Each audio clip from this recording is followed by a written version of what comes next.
Hey, what's up? It's Cute What If. This side.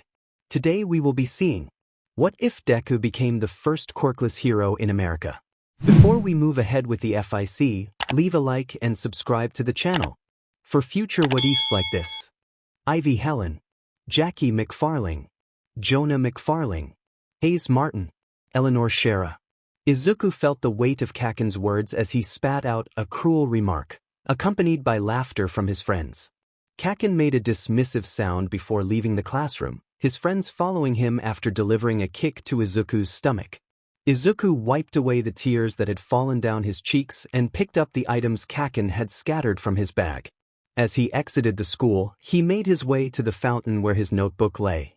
He picked it up with 2 fingers, staring at it in disappointment. He whispered to himself, questioning why he was even trying, before tossing the notebook into the trash. That notebook contained his analysis of every hero he admired. He wanted to be a hero, but without a quirk, that dream felt impossible. On his 4th birthday, he had been diagnosed as quirkless. It was a rare condition, with only 20% of the population sharing it, and he couldn't help but feel the weight of that misfortune. While walking home, he decided to take a shortcut, unaware that he would encounter his idol, who would crush the last remnants of his hope. All Might had told him that he couldn't become a hero without a quirk, leaving Izuku feeling abandoned on the rooftop after Kaken's harsh words. Standing at the edge of the roof, he looked down at the ground below. The wind whipped around him, and he extended his arms, closing his eyes as he inched closer to the edge. He wasn't afraid of falling. If he fell, he fell. The breeze felt refreshing, but he wished it would push him forward rather than hold him back. Taking a deep breath, he thought of his parents and how devastated they would be if they lost him. He realized he shouldn't be standing there wishing for an end. With a heavy sigh, he stepped back from the edge, reminding himself that he needed to get home to his mother before she became worried. Later, as he entered the house, he heard his mother call out from the kitchen. She sounded excited, and he trudged toward her, curious about the news she had. When he entered, she turned to him with a sad smile and shared that she had found a well-paying job. However, it was in America and they would have to move. Izuku's eyes widened in shock as she explained that they would be leaving in just 2 days to stay with his father. He felt a mix of emotions, but he managed to respond with a simple acknowledgement. His mother apologized for the short notice, but he reassured her that it was fine. She suggested throwing a going-away party, but he quickly declined, stating that he didn't have any friends to invite. His mother mentioned Katsuki, suggesting a sleepover, but Izuku firmly stated that they were no longer friends. She offered him comfort, assuring him that he would make new friends in America. 3 days later, as he arrived at the airport, he spotted his father waiting for him. They embraced, and Izuku felt a warmth he had missed over the past 3 years.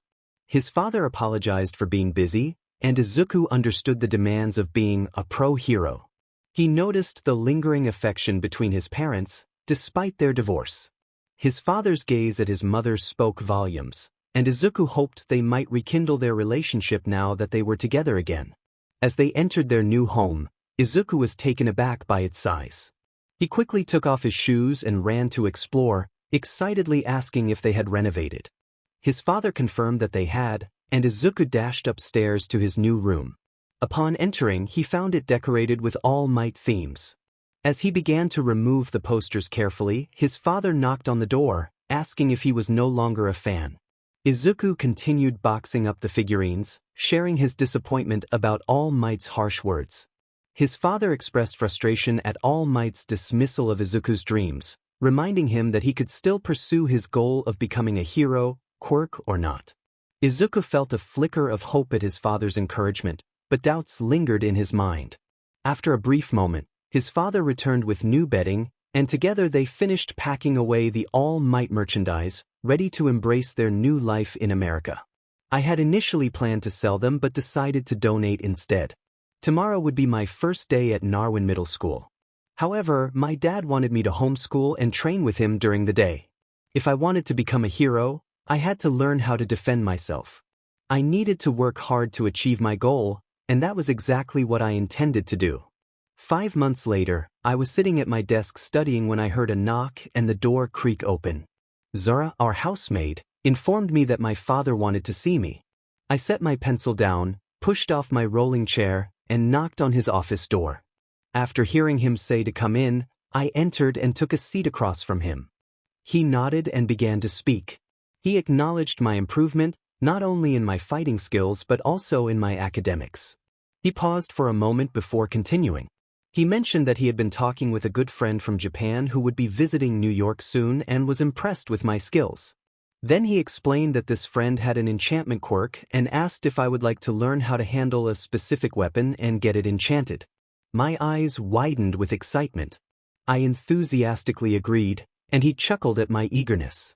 He then asked if I had any ideas about what I wanted to learn in the meantime, reminding me that I needed to be proficient by the time his friend arrived. When I inquired about the time frame, he informed me that I had 10 months. A smirk crossed my lips as I realized that was more than enough time. Are you sure about this, Izuku? That weapon is larger than you. My father exclaimed as I traced my fingers along the cold metal of the scythe. I assured him that it was perfect, and he sighed in resignation. He mentioned that he had called someone to help me train and encouraged me to do my best, promising to return later. Over the past 10 months, I had worked hard to overcome my shyness and boost my confidence. I was determined not to let anyone walk all over me because of something I couldn't control. I aimed to become the first Quirkless #1 pro hero and show others that it was possible to achieve dreams without a quirk. My name is Izuku Midoriya, and this was the first step in my journey to becoming the first Quirkless #1 hero. 10 months later, I met Kai Sato, who introduced himself with a handshake. I smiled, holding my scythe. Over my shoulder. He asked to see it, and I handed it to him. After inspecting it, he shrugged and tossed it aside, revealing a giant suitcase. When he opened it, I gasped at the sight of a scythe twice the size of mine, black with green lightning running from the handle to the blade. It was stunning and I felt an urge to touch it. Kai encouraged me to pick it up, explaining that once I did, it would respond to me and trust me. I was mesmerized by its beauty, and as soon as I touched it, green lightning sparked through it. I asked Kai what it could do, and he informed me that it was my ultimate weapon, capable of controlling fire. He instructed me to try using it, and my father stepped back. With a sly smirk, I swung the scythe at the wall, watching as green fire erupted and engulfed the surface. As I lowered the scythe, the flames subsided, leaving me in awe. Kai explained that I could also summon it by saying, "Dakuseisu, come to me," either aloud or in my mind. Once I learned to control it fully, I would be able to summon it without speaking the words. He reassured me that it would always be with me, even when not in use. Overwhelmed with gratitude, I thanked him, tears of joy in my eyes. After shedding a few more tears, I began learning how to control my upgraded weapon. When I returned home and showed my mother Dakuseisu, she was so shocked that she fainted. I also got to know Kai until he returned to Japan. He mentioned that UA, the most prestigious hero school in Japan, wanted to meet me, but I was determined not to go back, especially if Katsuki was attending.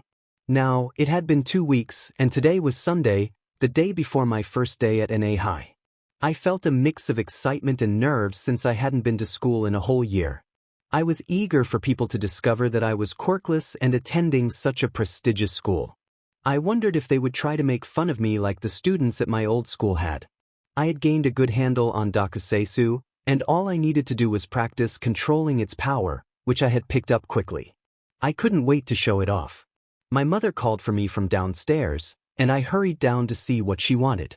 She expressed her hopes that people might be nicer here than in Japan. I reassured her that I wasn't worried, but as she began to cry, I wrapped my arms around her, comforting her as she lamented how quickly I was growing up. I told her to stop crying or she would make me cry too, as tears began to well in my own eyes. She pulled away and wiped her tears. "Sorry," she chuckled, and someone cleared their throat. "Why wasn't I invited to the crying party?"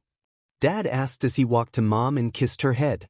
It was worth noting that they had gotten back together, and Mom was almost 9 months pregnant. "Because we didn't want to?" I stated, tilting my head, and Mom playfully slapped my shoulder. "I'm sorry," I laughed. "You should get some rest, Izu. Tomorrow's your first big day. Dad said sternly, and I nodded. And I mean it. Don't stay up setting your room on fire again. He finished and I rolled my eyes. Yeah, whatever, I muttered before trudging upstairs. I shut and locked my door, flopping back onto my bed before summoning Dakuseisu.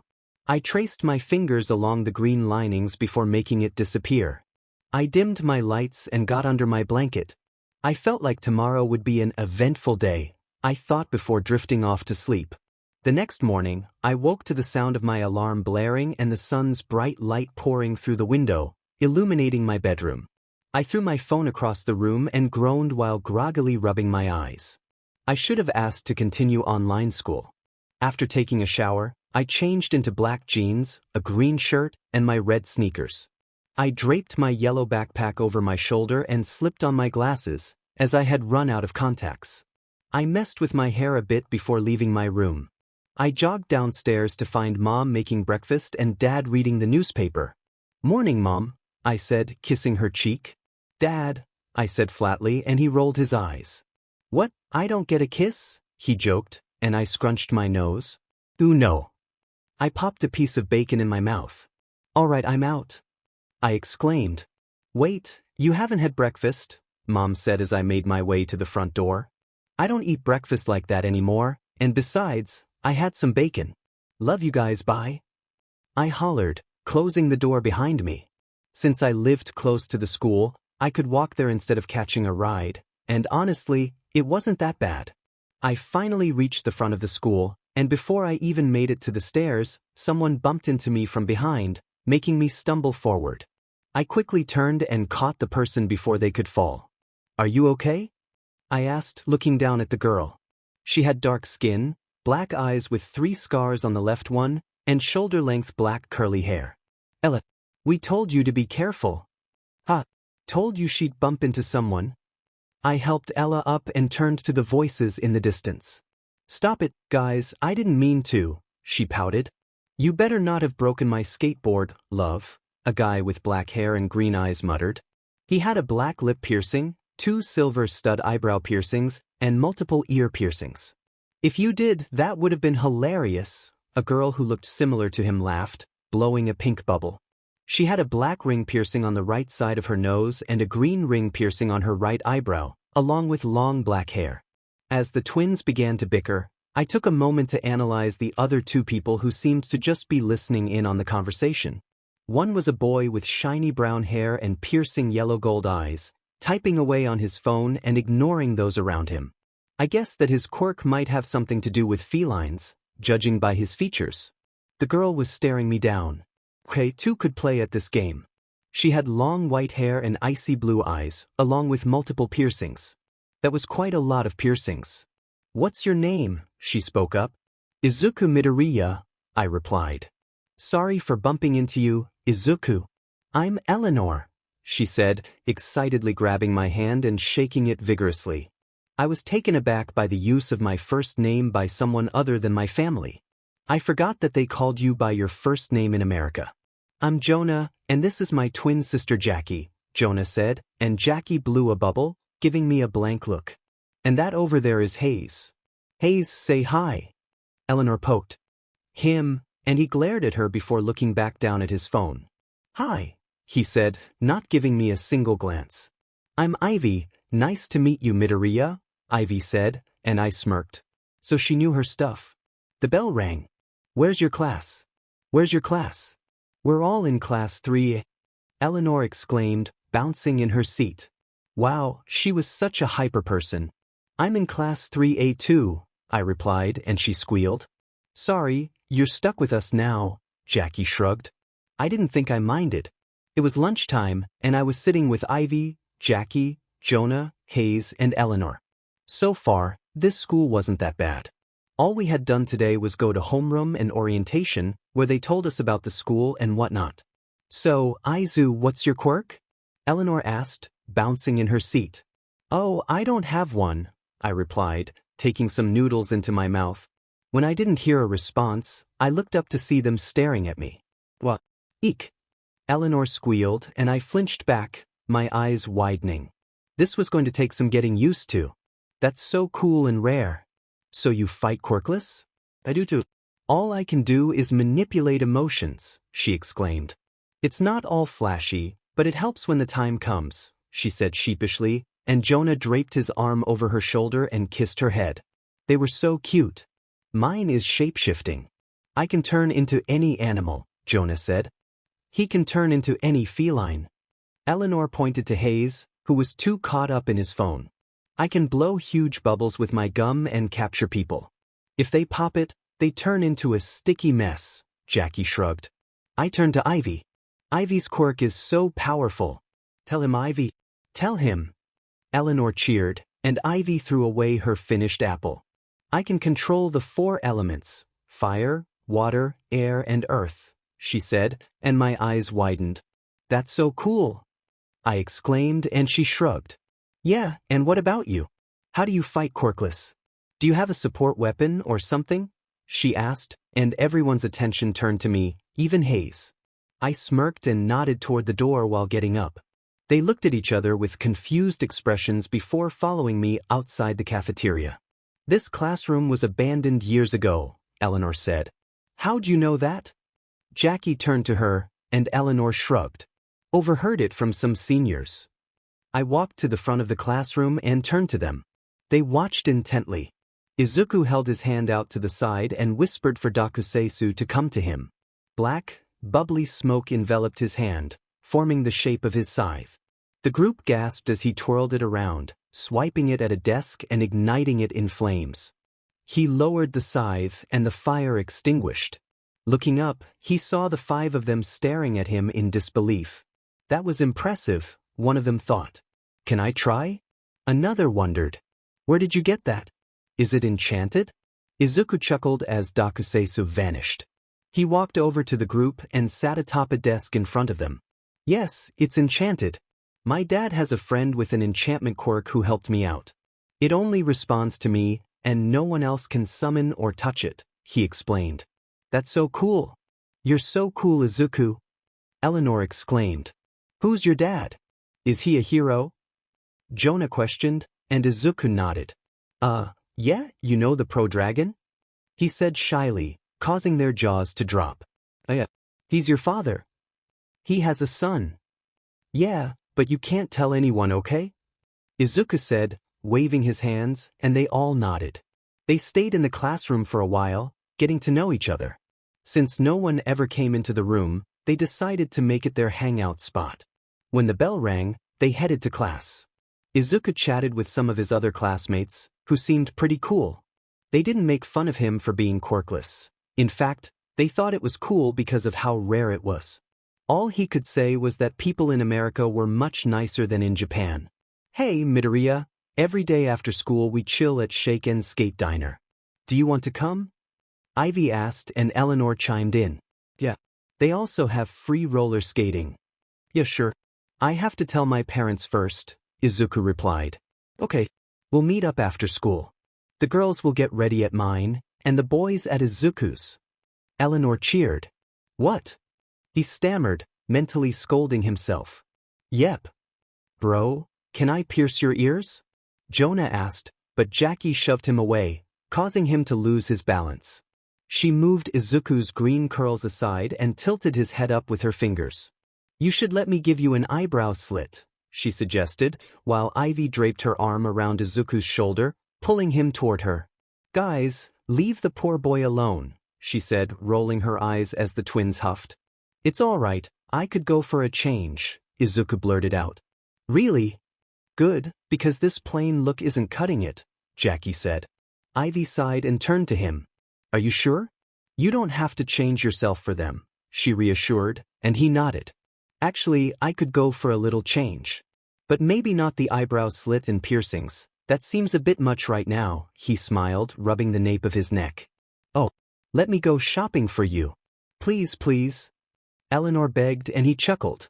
Okay, but don't go overboard, please, he smiled, and she nodded. I'll go with her to make sure of it, Hayes said. But let's go now. Eleanor cheered. We still have one class left, Hayes started, but she was already being dragged down the hall as the bell rang. It seemed they were skipping. Let's go to our last class before heading to my place, Jonah suggested, and Izuku nodded. 2 hours later, Izuku looked at himself in the mirror. My mom is going to be shocked when she sees me, he said. It's not much though, Jackie shrugged. You pierced my ears? He exclaimed. They're just ears. I could have done your tongue if you hadn't said no, she shrugged, and he groaned. My mom would have killed me if I came back with a tongue piercing, he mumbled. How do you like your new look? Jonah smirked. The twins had pierced his ears, and Ivy wanted to give him an eyebrow slit, but he politely declined. However, she did give him an undercut and dyed his roots black. I like it, he replied, and Jackie handed him big silver rings. Thanks, he said, slipping them on. Do you like karaoke? Jackie asked, and he smiled, nodding. Yeah, I think it's fun. I am back. He turned to see Eleanor skipping toward him, with a tired-looking Hayes holding multiple bags. You look so beautiful, she screeched, and he blushed. She then ran back to the bags and pulled out some clothes. Go change, she urged. Okay, he said, taking the clothes and walking out of the bathroom into Jonah's room. He looked at the outfit she handed him, a tight white shirt that showcased his muscular arms and abs, black baggy jeans, and white sneakers. When he walked out of the bathroom, everyone looked shocked. What a change, Jackie stated, popping her gum. I knew you had muscles, Eleanor exclaimed, clapping her hands together. You look so good, Izuku. How long have you been hiding that? 5 months, he responded, walking toward them. Come on, I still need to put the finishing touches, Eleanor said, taking his hand and dragging him into the room. He stumbled inside and was pulled down onto a chair. We noticed, by the way. It was kind of obvious, Ivy chuckled while putting a silver chain around his neck. No what? He questioned, tilting his head. Eleanor giggled. We saw you checking out Hayes earlier, she whispered. His eyes widened as he felt his cheeks flush. Don't worry, your secret is safe with us, she winked, and Ivy nodded. Plus, the others wouldn't judge, she assured, and he nodded. You're going to be so attractive when we're done. Jackie grinned while painting his nails. Let me do the lip gloss. No me. No me. Izuku laughed as Hayes and Jonah playfully fought for the lip gloss with high-pitched voices. We don't act like that, idiots, Jackie said, snatching the lip gloss and tossing it on the bed. The boys chuckled. She walked up to Izuku and began to work her magic. He felt something wrap around his ankle, and when he tried to look down, Jackie playfully slapped the back of his head. He tensed and glared at her. Done, she shouted, dragging him in front of a mirror. Wow, he thought, looking at his reflection. He touched his hair and noticed it was soft and a bit damp. Eleanor smiled mischievously and remarked that my hair needed a little touch-up from the mess it had been. I shot her a look, but Jackie chuckled at the comment. Eleanor shrugged and offered to give me a list of moisturizers to keep my hair nice and healthy, which made me smile. I expressed my gratitude, thrilled with my new look. Eleanor clapped her hands together, excitedly announcing it was time to head to the rink. She dragged me out of the room while everyone laughed at her antics. That day turned out to be the most fun I had experienced in a long time. Once we arrived, people approached me, both boys and girls, asking for my number. Eleanor taught me how to skate, and everyone laughed when I stumbled. They introduced me to various delicious foods from the diner, and I felt a strong bond with them, like the siblings I had always wished for. Well, almost siblings, since my mom was expecting my baby sister or brother. We all decided to wait until the baby was born to find out the gender. When I got home, I felt a rush of anxiety as my dad greeted me at the door. However, he complimented my new look. My mom, on the other hand, fainted when she saw my piercings and dyed hair. After she regained consciousness, she told me she loved my new style, albeit a bit shocked. We shared a family hug, and they expressed their desire to meet my new friends. A few weeks later, my family met them, and it seemed they adored my friends even more than me. I discovered that the twins and Ivy had grown up together in the same orphanage, and when the twins turned 10 and Ivy 11, they were all adopted together. If someone had told me a few years ago that I would move to America and meet such amazing people who genuinely liked me for who I was, I would have thought they were crazy. But now, I couldn't be happier and wouldn't change anything that had happened for the world. I just hoped things would stay this way forever. 3.5 years later, at 17, Izuku was jolted awake by his little sister. It had been almost 4 years since he moved to America, and a lot had changed. He had a 3-year-old sister named Izumi, born after his mom gave birth and his dad remarried. He had earned his hero license and chosen the name Aki for himself, a decision that left many curious. One night while patrolling with his dad, they encountered a villain with a sleeping quirk. The villain shot needles from his fingers, and when one hit his dad, he felt sleepy and passed out, leaving Izuku to stall until other heroes arrived. With the help of his scythe, he managed to take down the villain. Izuku groggily acknowledged his sister's calls, and she excitedly informed him that their friends were there. He reluctantly got out of bed, picking her up and sitting her on his lap for their morning routine of cuddles before school. After a few moments, he stood up with her in his arms, put on his glasses, and made his way to the bathroom while stifling a yawn. He set Izumi on the counter while brushing his teeth and washing his face. Afterward, he returned to his room to choose an outfit, settling on an oversized white tee, red sweatpants, and white high-top Converse.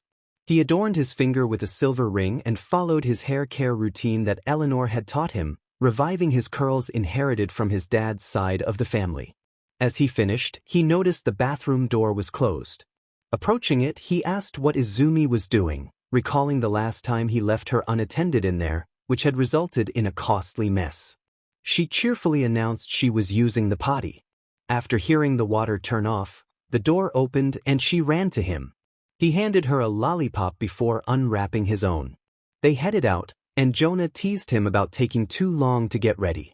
Izuku playfully questioned if it really took 5 seconds to look this good, prompting laughter from Jonah. Eleanor greeted Izumi with excitement, and Jackie joked that Izumi loved her more than her brother. Their mother entered the living room, playfully scolding Izuku for giving Izumi a lollipop so early in the morning. After a brief exchange of morning affection, their mother handed him a bento for lunch and wished him a great day. The others eagerly lined up for their own kisses and bentos, and their mother placed Izumi on her hip as they made their way to the front door. They waved goodbye and piled into the Jeep Wrangler. Upon arriving at school, they walked down the halls, drawing the attention of their peers. Initially, the stairs had bothered them, but over time, they grew accustomed to it and eventually began to enjoy the attention. Hayes had one hand in his pocket while scrolling through his phone with the other. Eleanor skipped happily, her hand entwined with Jonah's, who looked down at her with admiration in his eyes. Ivy glared at anyone who dared to meet her gaze, while Jackie chewed her gum obnoxiously, blowing bubbles larger than her head. One arm draped over Ivy's shoulder, the narrator swayed confidently, a smirk on their face. They opened the door to the squad's classroom and shut it behind them. Eleanor clapped her hands together, excitedly announcing plans for the evening. She wanted to go to Shake and Skate and teach Izumi how to skate. The narrator confirmed that Izumi had been eager for this outing. Jonah shrugged, saying he had nothing better to do, and Jackie scoffed, pointing out that they all had free time and this might be their last chance to hang out before hero work resumed. Ivy reluctantly admitted she would miss everyone, prompting a chuckle from Jackie. Eleanor, sitting on Jonah's lap, expressed her discontent with the thought of not spending time together like before, while Jonah wrapped his arms around her waist, resting his forehead on her shoulder. The narrator felt a pang of longing for the connection they shared. They tried to reassure everyone that they would always have time for each other, but the somber expressions remained. At least they would be pursuing their dreams, and slowly, everyone began to nod in agreement. Jackie teased Hayes about his attachment to his phone, tossing her chewed gum at him, which he dodged effortlessly, landing in the trash. Jonah exclaimed in admiration at Hayes's reflexes. Jackie playfully poked Hayes, who swatted her hand away with a glare. He transformed into a small cat, hissing at her before curling up comfortably in the narrator's hair. The narrator slipped on Hayes's jacket and pulled the hood over their head to cover him, noticing he had already fallen asleep.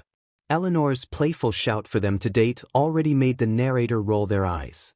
As Ivy used her air quirk to clear the air, she noticed the skating floor was littered with rubber from a giant creature that had just collapsed.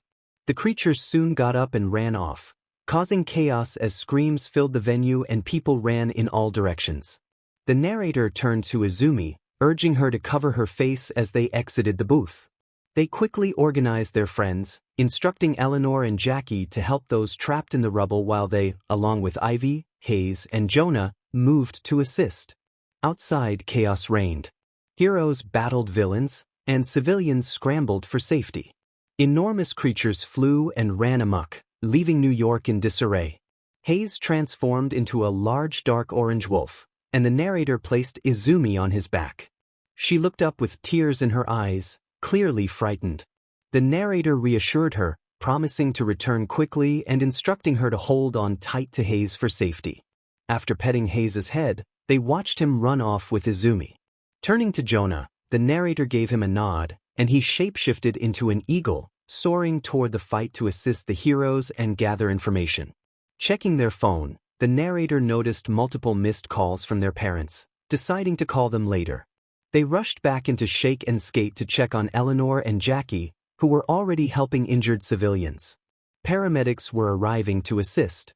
The narrator asked if they were okay, and they nodded. Jonah returned, shifting back to his original form, and informed them that a group called the League of Villains was causing the chaos, and they needed to change and join the fight.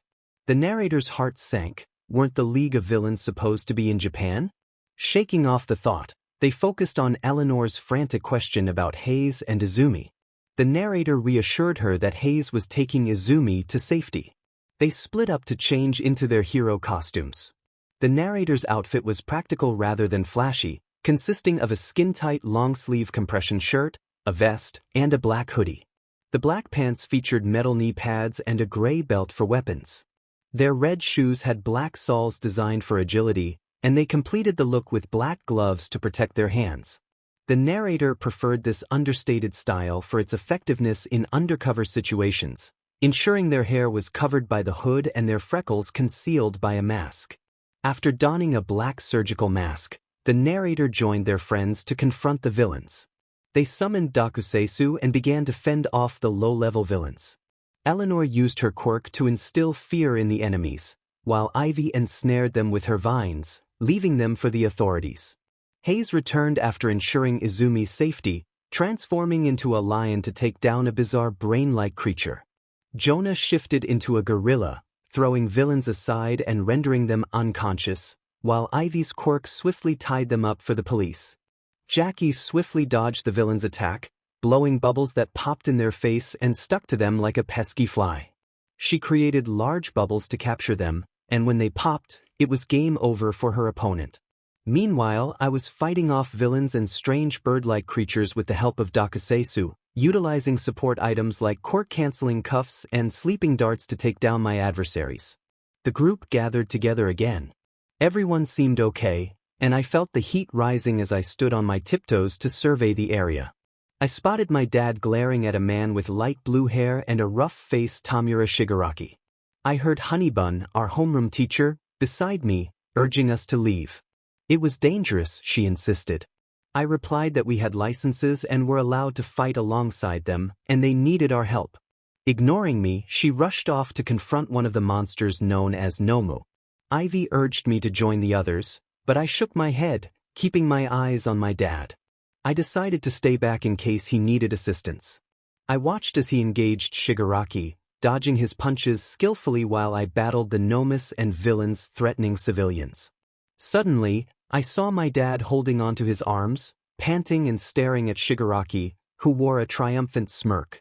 Dad stood up and unleashed fire from his mouth, but a massive Nomu blocked his way.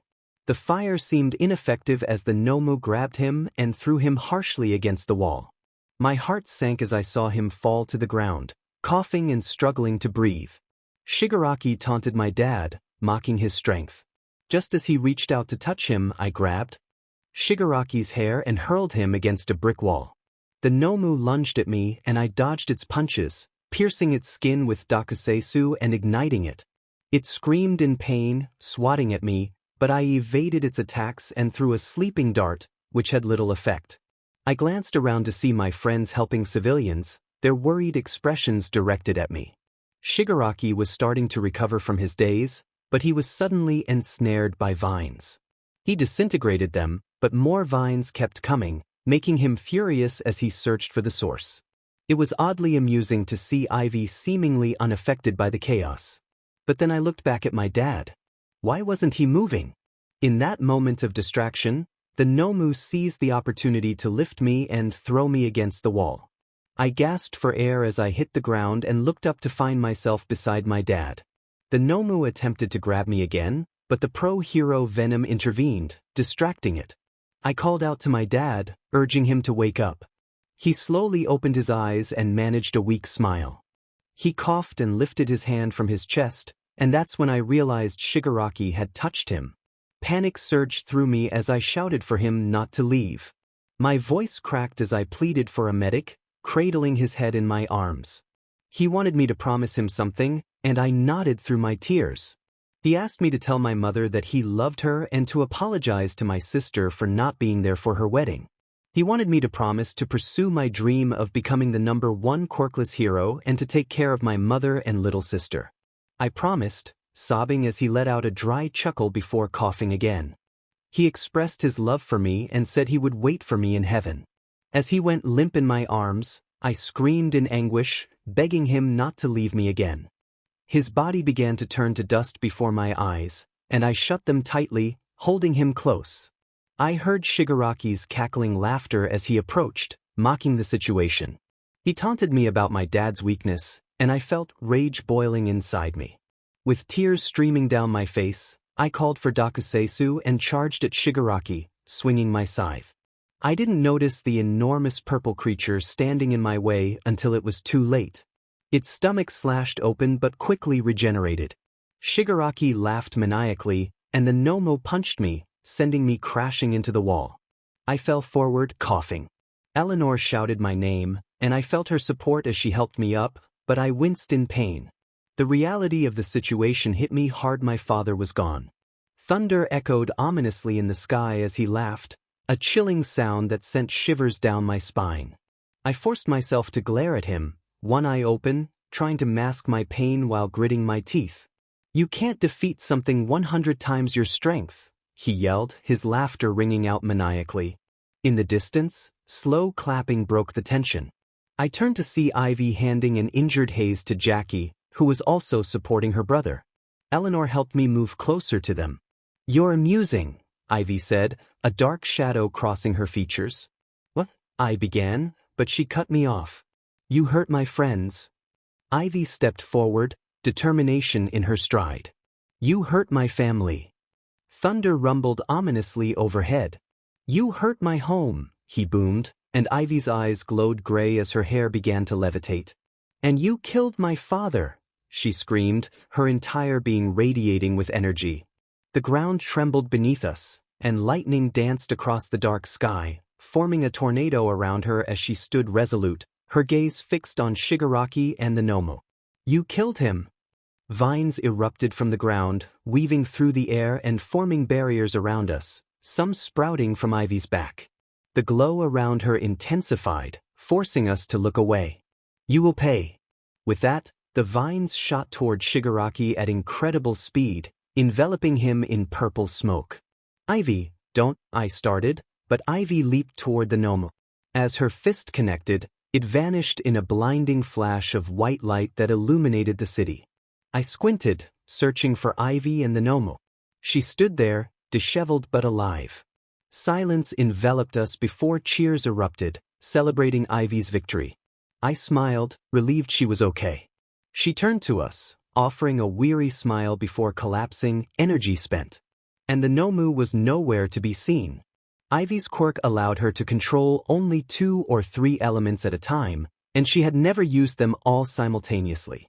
Quirk specialists warned her that her powers were too potent to unleash fully, as it could harm herself or others if she lost control. But in that moment of anger, she had managed to HRS all her elements at once. Soon after, we found ourselves in the hospital, confronted with the harsh reality that Dad was gone. 2 months later, I reflected on the time that had passed since the fight, since Dad's passing, and since his funeral. Everything had changed. Mom was devastated, lost in a world of sorrow, neglecting her own needs. I couldn't recall the last time I had seen her smile. Izumi, my little sister, kept asking where Dad was and why he hadn't come back to comfort her during that frightening night. Explaining to a 3-year-old that he was in a safe place called heaven was heartbreaking. And then there was me. Izuku, please, Mom pleaded, gripping my arm tightly. I could hear Izumi's cries in the background. Let go of me. I shrugged her off and slammed the front door shut. We had argued again. She believed it would be best to move back to Japan, claiming there was nothing left for us in America. I found that hard to accept. My family was here, the ones who had supported me through thick and thin. Her words infuriated me. I didn't want to return to Japan, where the nightmares lingered. Yet, I understood her desire to escape her problems. I sought solace in the one person I knew I could confide in. Hey, Dad. 2 weeks later, we prepared to say goodbye. We're going to miss you all. Eleanor cried, holding Izumi tightly. Jackie and Ivy enveloped me in a bone-crushing hug while Hayes watched, tears glistening in his eyes, with Jonah comforting Eleanor. After visiting Dad's grave, I felt a sense of closure. I gathered my friends to share the news of our impending move back to Japan. There were tears, and we resolved to spend as much time together as possible. They took time off school to stay with us, creating memories in our last days together. We skated every night, held movie marathons, and slept in the living room as our rooms were cleared out. I don't want to go, Mama, Izumi hiccuped, clinging to Eleanor as if her life depended on it. The announcement for our flight to Tokyo rang out. Come on, everyone, Mom urged, stepping onto the boarding bridge without a word of farewell. I sighed, tears streaming down my face as we formed a group hug. We love you all so much. You better visit every holiday. We'll visit every holiday. FaceTime us whenever you can, no matter the time difference. Stay safe and out of trouble, okay? We briefly pulled away from the embrace, and I lifted Izumi, who wrapped her arms around my neck and legs around my hips, nuzzling into me while softly crying. I love you all, I said, stepping into the boarding bridge and casting one last glance back as they waved us off, tears in their eyes. The last image I had was of Eleanor hiding her face in her hands, crying into Jonah's chest as he and the others comforted her. Mom twisted the key in the door, revealing a cozy space that felt foreign to me. Here we are, she sighed, looking at me. I avoided her gaze. I'm going to lay Izumi down, I whispered, cradling her peacefully sleeping form. Mom nodded. Okay, can I talk to you afterward? She asked timidly. I agreed with a hum before heading to the door adorned with Izumi's name. After laying her down, I returned to the kitchen where Mom waited to talk. Izuku, baby. She stood and approached me, wrapping her arms around me. I returned the embrace. You know I love you, right? I did this for us, she said, her voice trembling. No, you did this for yourself. I know, I mumbled quietly. I understand your father's passing has affected you deeply. It has affected all of us.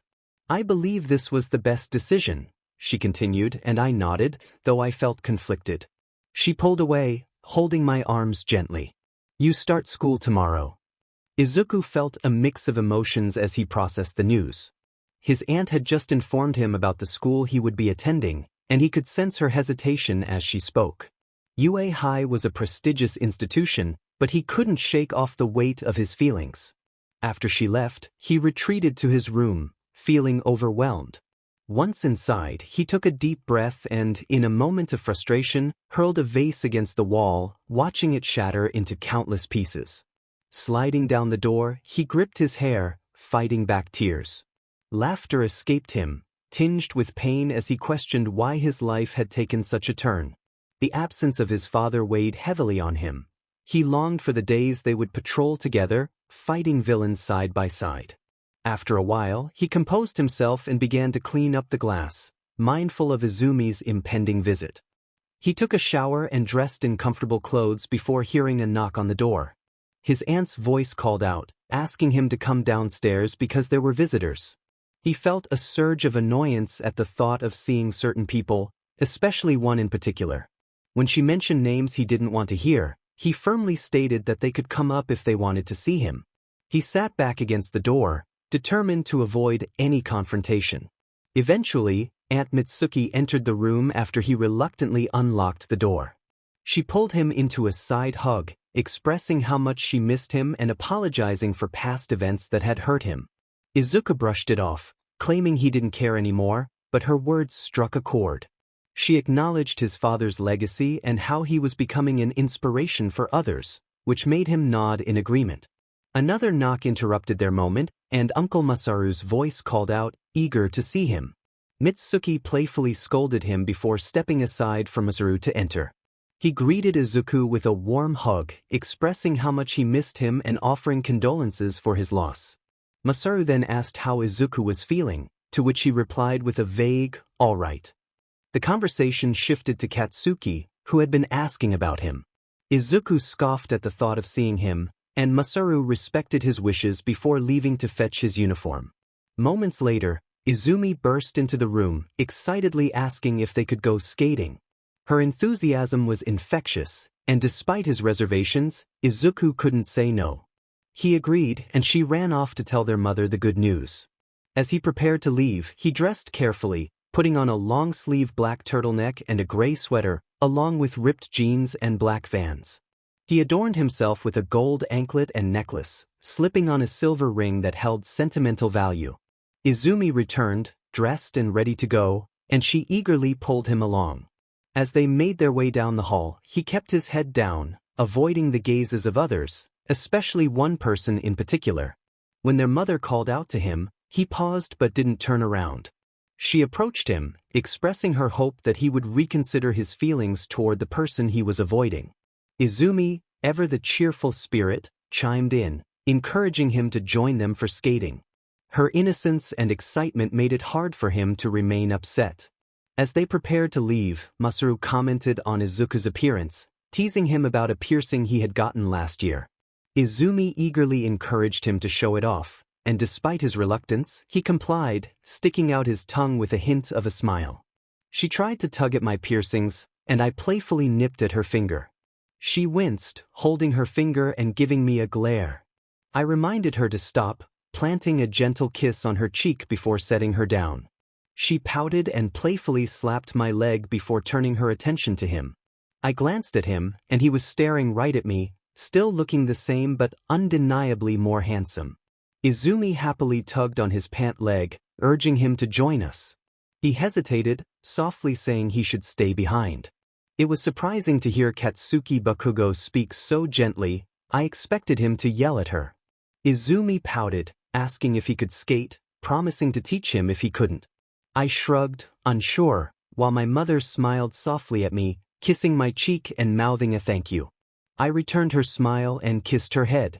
I urged Izumi to hurry before I left her behind, extending my hand for her to take. She grabbed my hand and we walked out the door. The ride was filled with Izumi's loud singing and bouncing in her car seat, while the atmosphere felt slightly awkward. I could feel his gaze on me, the scowl on my face as I focused on the road.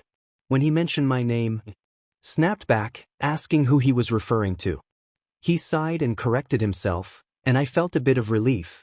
Arriving at the skating rink, I smiled brightly as I opened Izumi's door and lifted her from her car seat, placing her on my hip. At the cashier, I paid for our tickets, ignoring his protests about not wanting me to pay. I handed him his ticket before entering the rink, where Izumi eagerly bounced out of my arms to join Katsuki, who was busy getting skates. As I settled at a table to put on my skates, Izumi insisted that we had to teach Katsuki how to skate since he had never tried it before. I smiled at her enthusiasm, helping her tie her skates while glancing at Katsuki, who was struggling with his own. I stood behind Izumi, checking my phone and smiling at messages from friends who missed us. Katsuki cleared his throat, and I looked down at him, my expression neutral. He stood up, attempting to wiggle, which made me snort with laughter. Izumi scolded me for laughing, then took his hand, instructing him to take mine as well. I hesitated, unsure of where his hand had been. I decided to test the ice first, skating away while Izumi encouraged Katsuki. As soon as my skates hit the smooth floor, I glided effortlessly, performing tricks and enjoying the rush of air in my hair. I helped anyone who fell, lifting them up swiftly before they could call for assistance. I passed Izumi and Katsuki several times, noticing him gripping the wall while Izumi laughed at his attempts to stay upright. I couldn't help but wish to see him tumble. As I skated backward, facing them, Izumi giggled, and Katsuki watched in awe. I blew him a playful kiss, and to my amusement, he blushed, losing his balance and falling. I laughed heartily, turning back around with a grin. When Izumi called for my attention, she insisted it was my turn to help him since he was struggling. I raised an eyebrow at her question about how she knew what a lost cause was, and she happily explained that our mother often called our old neighbor that. I nodded, and when Izumi skated off, I tried to pull my hand away from Katsuki, but he wobbled and clung to me, wrapping his arm around my shoulder. I muttered that he wasn't doing well, and he insisted on holding onto the wall, fearing another fall. I assured him I wouldn't let him fall, and after searching my face for sincerity, he finally let go. I guided him away from the wall, but he flinched when I moved my arm from his hips, gripping me tighter. I suggested we pinky promise, and he looked confused but complied. We skated a few laps together, and I began teaching him how to turn and maintain his balance. He stumbled a bit but was catching on. As a slow song played, I noticed some people leaving the rink. Izumi skated between us, announcing her intention to sit down and drink her juice. I chose a seat where I could keep an eye on her, and she smiled at us before gliding away. Couples began to hold hands and sway to the music.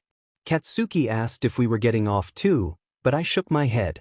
I skated in front of him, turning to face him while gliding backward, slightly swaying my hips to the beat. He watched me intently. I slowed down a bit to let him catch up, wrapping my arms around his neck and playing with his hair. His eyes never left mine as I rolled my bottom lip into my mouth. My expression shifted to a glare as I looked up at him, feeling a mix of disgust and attraction. Leaning closer to his ear, I dragged my hands down his broad shoulders and wrapped his hands around my waist, whispering that I hated him. I felt him tense at my words. I clicked my tongue, my lips brushing against his jawline as I met his gaze again. I smiled sweetly before pushing off him and skating over to where Izumi was sitting. Izuku observed as he sat down across from Izumi, who smiled at him. She placed her juice box down and exhaled dramatically, prompting a chuckle from him. He asked her what she wanted to do for her birthday the next day, and she thought for a moment before cheering for a skating rink.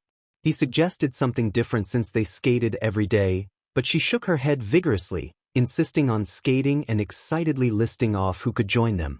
Katsuki ruffled her hair and sat down beside her, calling her Bug, which made Izuku snap at him to stop. Izumi, feeling sad, mentioned missing Joe, which caught Katsuki's attention. Izuku, feeling irritated, told Katsuki that it was none of his business.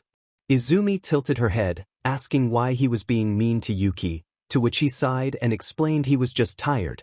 She then asked if they could skate a little longer, and he nodded, standing up. Katsuki asked if they could talk, but before Izuku could respond, Izumi interrupted, running off to a boy she had been helping earlier. Izuku turned to glare at Katsuki, expressing that he didn't care how much he had changed, the past torment still lingered. He told Katsuki to stay out of his life, leaving him with a shocked yet guilty expression before looking for Izumi, feeling a strong desire to leave. The car ride back home was silent. Izumi slept in her car seat, clutching a stuffed panda she had won. Katsuki didn't attempt to start a conversation, simply staring out the window. When they reached a red light, Izuku sighed, leaning back in his seat and glancing at Katsuki, who was undeniably good-looking. Izuku hated that fact. Katsuki's voice brought him back to reality, reminding him that the light had turned green. They finally arrived home, and Izuku got their skates from the car while Katsuki unbuckled and lifted Izumi out of her seat. She wrapped her arms around his neck and her legs around his hips. As Izuku unlocked the front door, everyone paused their conversation to look at them. Mitsuki asked if they had fun, and Izuku nodded slightly, putting the skates down and taking Izumi from Katsuki. He mumbled that he would lay her down and walked down the hall to her bedroom. He took off her shoes, tucked her in, and kissed her temple before cracking the door and returning to the living room. Mitsuki hugged Ma, and Masaru grabbed the car keys. Mitsuki approached Izuku and enveloped him in a tight hug, expressing her happiness that he was back. He grunted, asking her to let go as she laughed. Masaru said goodbye, and Izuku smiled. However, when he turned to see Katsuki looking at him, his smile faded, replaced by a glare. He firmly told Katsuki no and walked to his room, ignoring Ma's calls. A few moments later, he heard the front door shut and footsteps heading toward his room. The door opened as he was taking off his jewelry. Ma asked why he was acting that way, expressing concern for Katsuki's intentions. Izuku retorted that he had made his feelings clear at the rink. When she asked why he would say such things, he explained the torment he had endured, revealing the emotional scars left by Katsuki's actions in the past. His voice cracked as he shared the pain, and Ma looked at him with pity, tears streaming down her cheeks. He questioned what would have happened if he had taken Katsuki's advice, wiping away his tears and telling her to leave his room. After she exited, he angrily dried his eyes, changed, and lay in bed, letting sleep take over. The next morning, Izuku woke up to the sound of his alarm blaring. He turned it off and rubbed his eyes, stifling a yawn. Looking down, he saw Izumi cuddled against his chest and kissed the top of her head, gently waking her up. He wished her a happy birthday and showered her with kisses, causing her to giggle and squirm. He picked her up and walked down the hall, hoping to find Ma but instead discovering a note. The note informed him that Ma was out running errands and asked him to drop Izumi off at Mitsuki's house, thanking him and mentioning that lunch was in the fridge. Disappointed, he crumpled the paper and tossed it in the trash, wishing she had woken him up earlier so they could both get ready. Kneeling down to Izumi's level, he prepared for their day ahead. They had an hour to get both of them dressed and fed before it was time to head to Mitsuki's and then to school. With determination, Izumi looked up, ready to tackle the morning.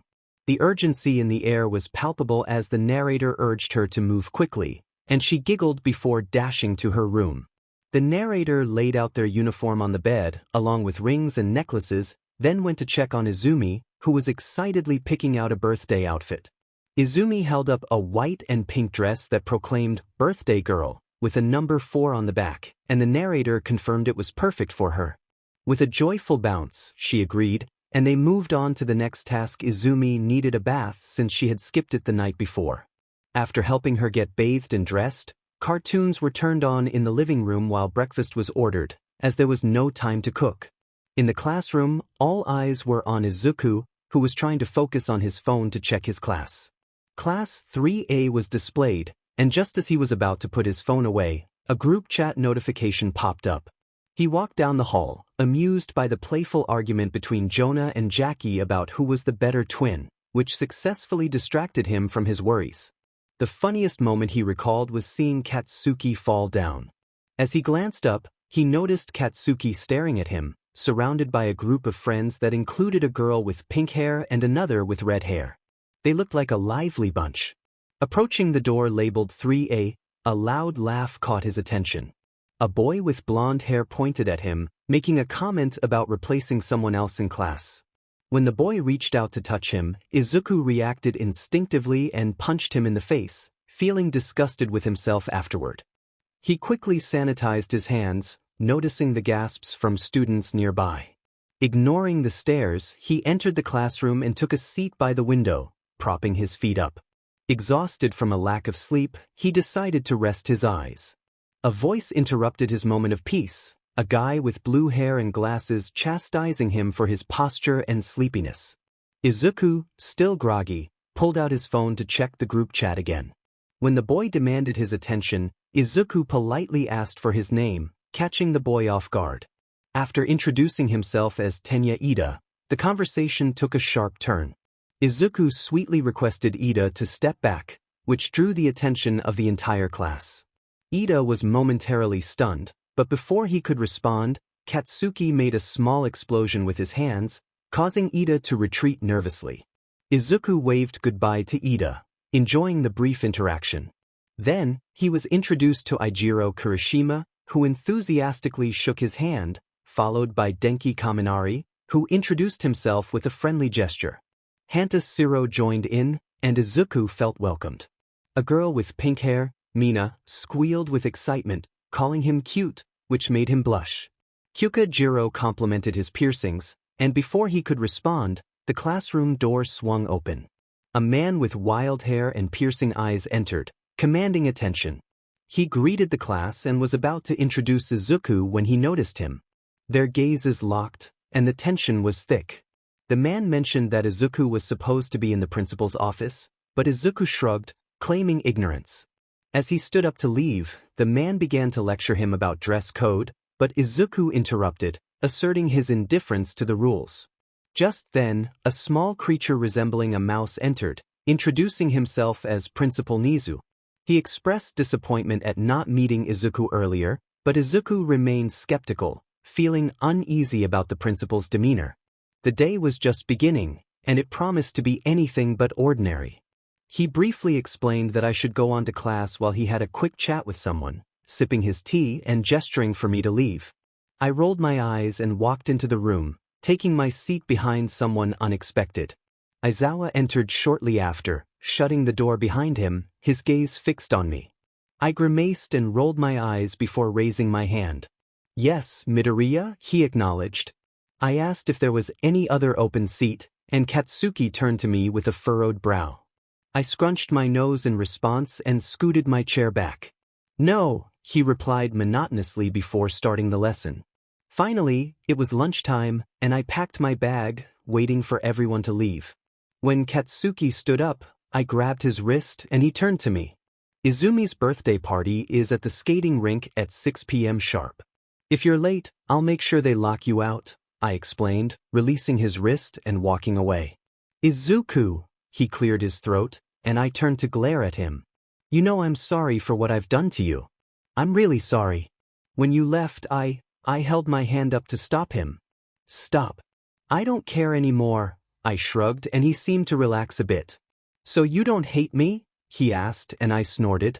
Oh yes, of course I do, I replied cheerfully before exiting the classroom. Entered the cafeteria, I heard my name being called. Midobro. Over here. I looked to see Kirishima waving me over. I smiled and walked to where he was sitting. So how are you liking it here at UA? Kaminari asked. I hate it, I said, opening my bento. Oh why? Is it because of what happened with Monoma? Mina asked as I took out my chopsticks. Nope, I replied, slurping my noodles. What's up with him? I questioned, pointing to a boy with red and white hair sitting alone, eating soba. Oh, that's Todoroki. He's kind of a loner, Kirishima shrugged. Have you guys tried talking to him? I asked. Of course, he's been our classmate for almost 3 years, but he's made it pretty clear that we're only competition. Yeah, he walked up to Bakugo once and told him that he would beat him and become the #1 hero, Jiro added, and I nodded. I'm going to talk to him, I declared, standing up, packing my things, and walking to his table. Good luck, they called after me. I sat down across from him, and he didn't notice me until I extended my hand. He looked up from his phone with the blank expression. Izuku Midoriya, I introduced myself with a smile, and he stared at my hand. You were the one who punched Monoma and was rude to Ida and Aizawa, he stated plainly, and I slowly withdrew my hand. You're really observant, I remarked, crossing my arms and resting my head on them while gazing into his heterochromatic eyes. He nodded and returned his attention to his soba. Is that cold? I asked, and he nodded. I like cold soba, he replied, his gaze intense. What's your name? Shoto Todoroki. You're the son of Endeavor, right? I feel bad for you, he's terrible, I said, and he seemed intrigued. Yeah, I hate him, he grumbled, frowning. I met him a few times because he was friends with my dad, and when he found out I wanted to become a quirkless hero, he told me, I deepened my voice for effect, you can't become a quirkless hero, that's pathetic, deadly, and impossible. That dream is unreal. I rolled my eyes at the memory. So when he stayed over one night, I placed quirk-canceling bands on his wrist and threw the key into the ocean. It took them hours to find it, I laughed, and he cracked a smile. You're quirkless? He asked, and I nodded. Yep, and I'm aiming for the top, I grinned. Well, I wish you luck because I am also aiming to be #1, he said, and I snorted. Of course. Todoroki and I talked for the rest of lunch. I shared stories about my pranks on Endeavor each time he visited my dad. It got to the point where he stopped visiting altogether. It was the funniest thing ever. When the bell rang, we gathered our things and headed to class. As we entered the room, still laughing about the time Todoroki drove Endeavor's car into a lake, everyone stared at us with curiosity. You two seem to be getting along, Mina chirped. I guess, I shrugged. Todoroki went to his seat, and I followed. He continued the story he was telling before we entered the room when Aizawa opened the door and immediately used his quirk. Everyone rushed to their seats and sat quietly. I rolled my eyes and slowly made my way to my seat, glaring at the older man as I did. He scowled at me before beginning the lesson. When the final bell rang, I walked out of the building. Hey Midoriya, a voice called. I turned to see Mina along with Kirishima, Kaminari, Shiro, and Bakugo. Hey Mina, what's up? Tomorrow night, I'm throwing a party and wanted to know if you could make it, she exclaimed. I'll be there, I started, and she squealed. It reminded me of Eleanor. They'd be great friends. See you tomorrow, she said happily. I waved at the others before heading home. Wait, Midobro, the dorms are this way. Kirishima shouted. I'm staying home for now. I called back before hopping in my car and driving off. I made a quick stop at the market to get decorations for Izumi's party later. I bought her a midnight action figure since she was obsessed with her and wrapped it in a birthday bag. I also bought a card and signed it. Mom should have made reservations at the skating rink for a party room, so I drove there to drop off some decorations. I took the gift and decorations out of the back seat and entered the rink, meeting a middle-aged woman at the front counter. She smiled at me. Hello, party room reservation for Izuku Midoriya, I said, and she typed on the computer before looking back at me. Sorry, no reservations were made under that name, she replied, and I gave her a confused look. Izuku Midoriya? I questioned, and she typed again before shaking her head. I pulled out my phone and held my finger up, signaling her to hold on. Hey, Zuka baby.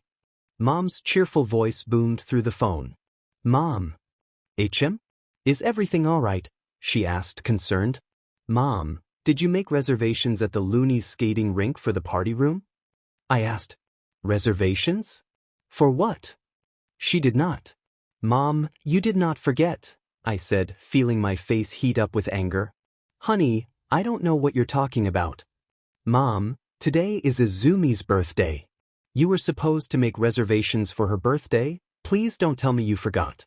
Silence. Izu felt a pang of regret as she apologized. It was fine, she thought. She would just make the reservations herself.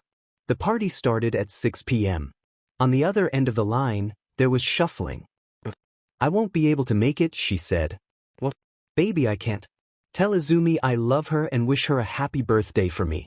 I love you, she added quickly before hanging up. What was going on with her?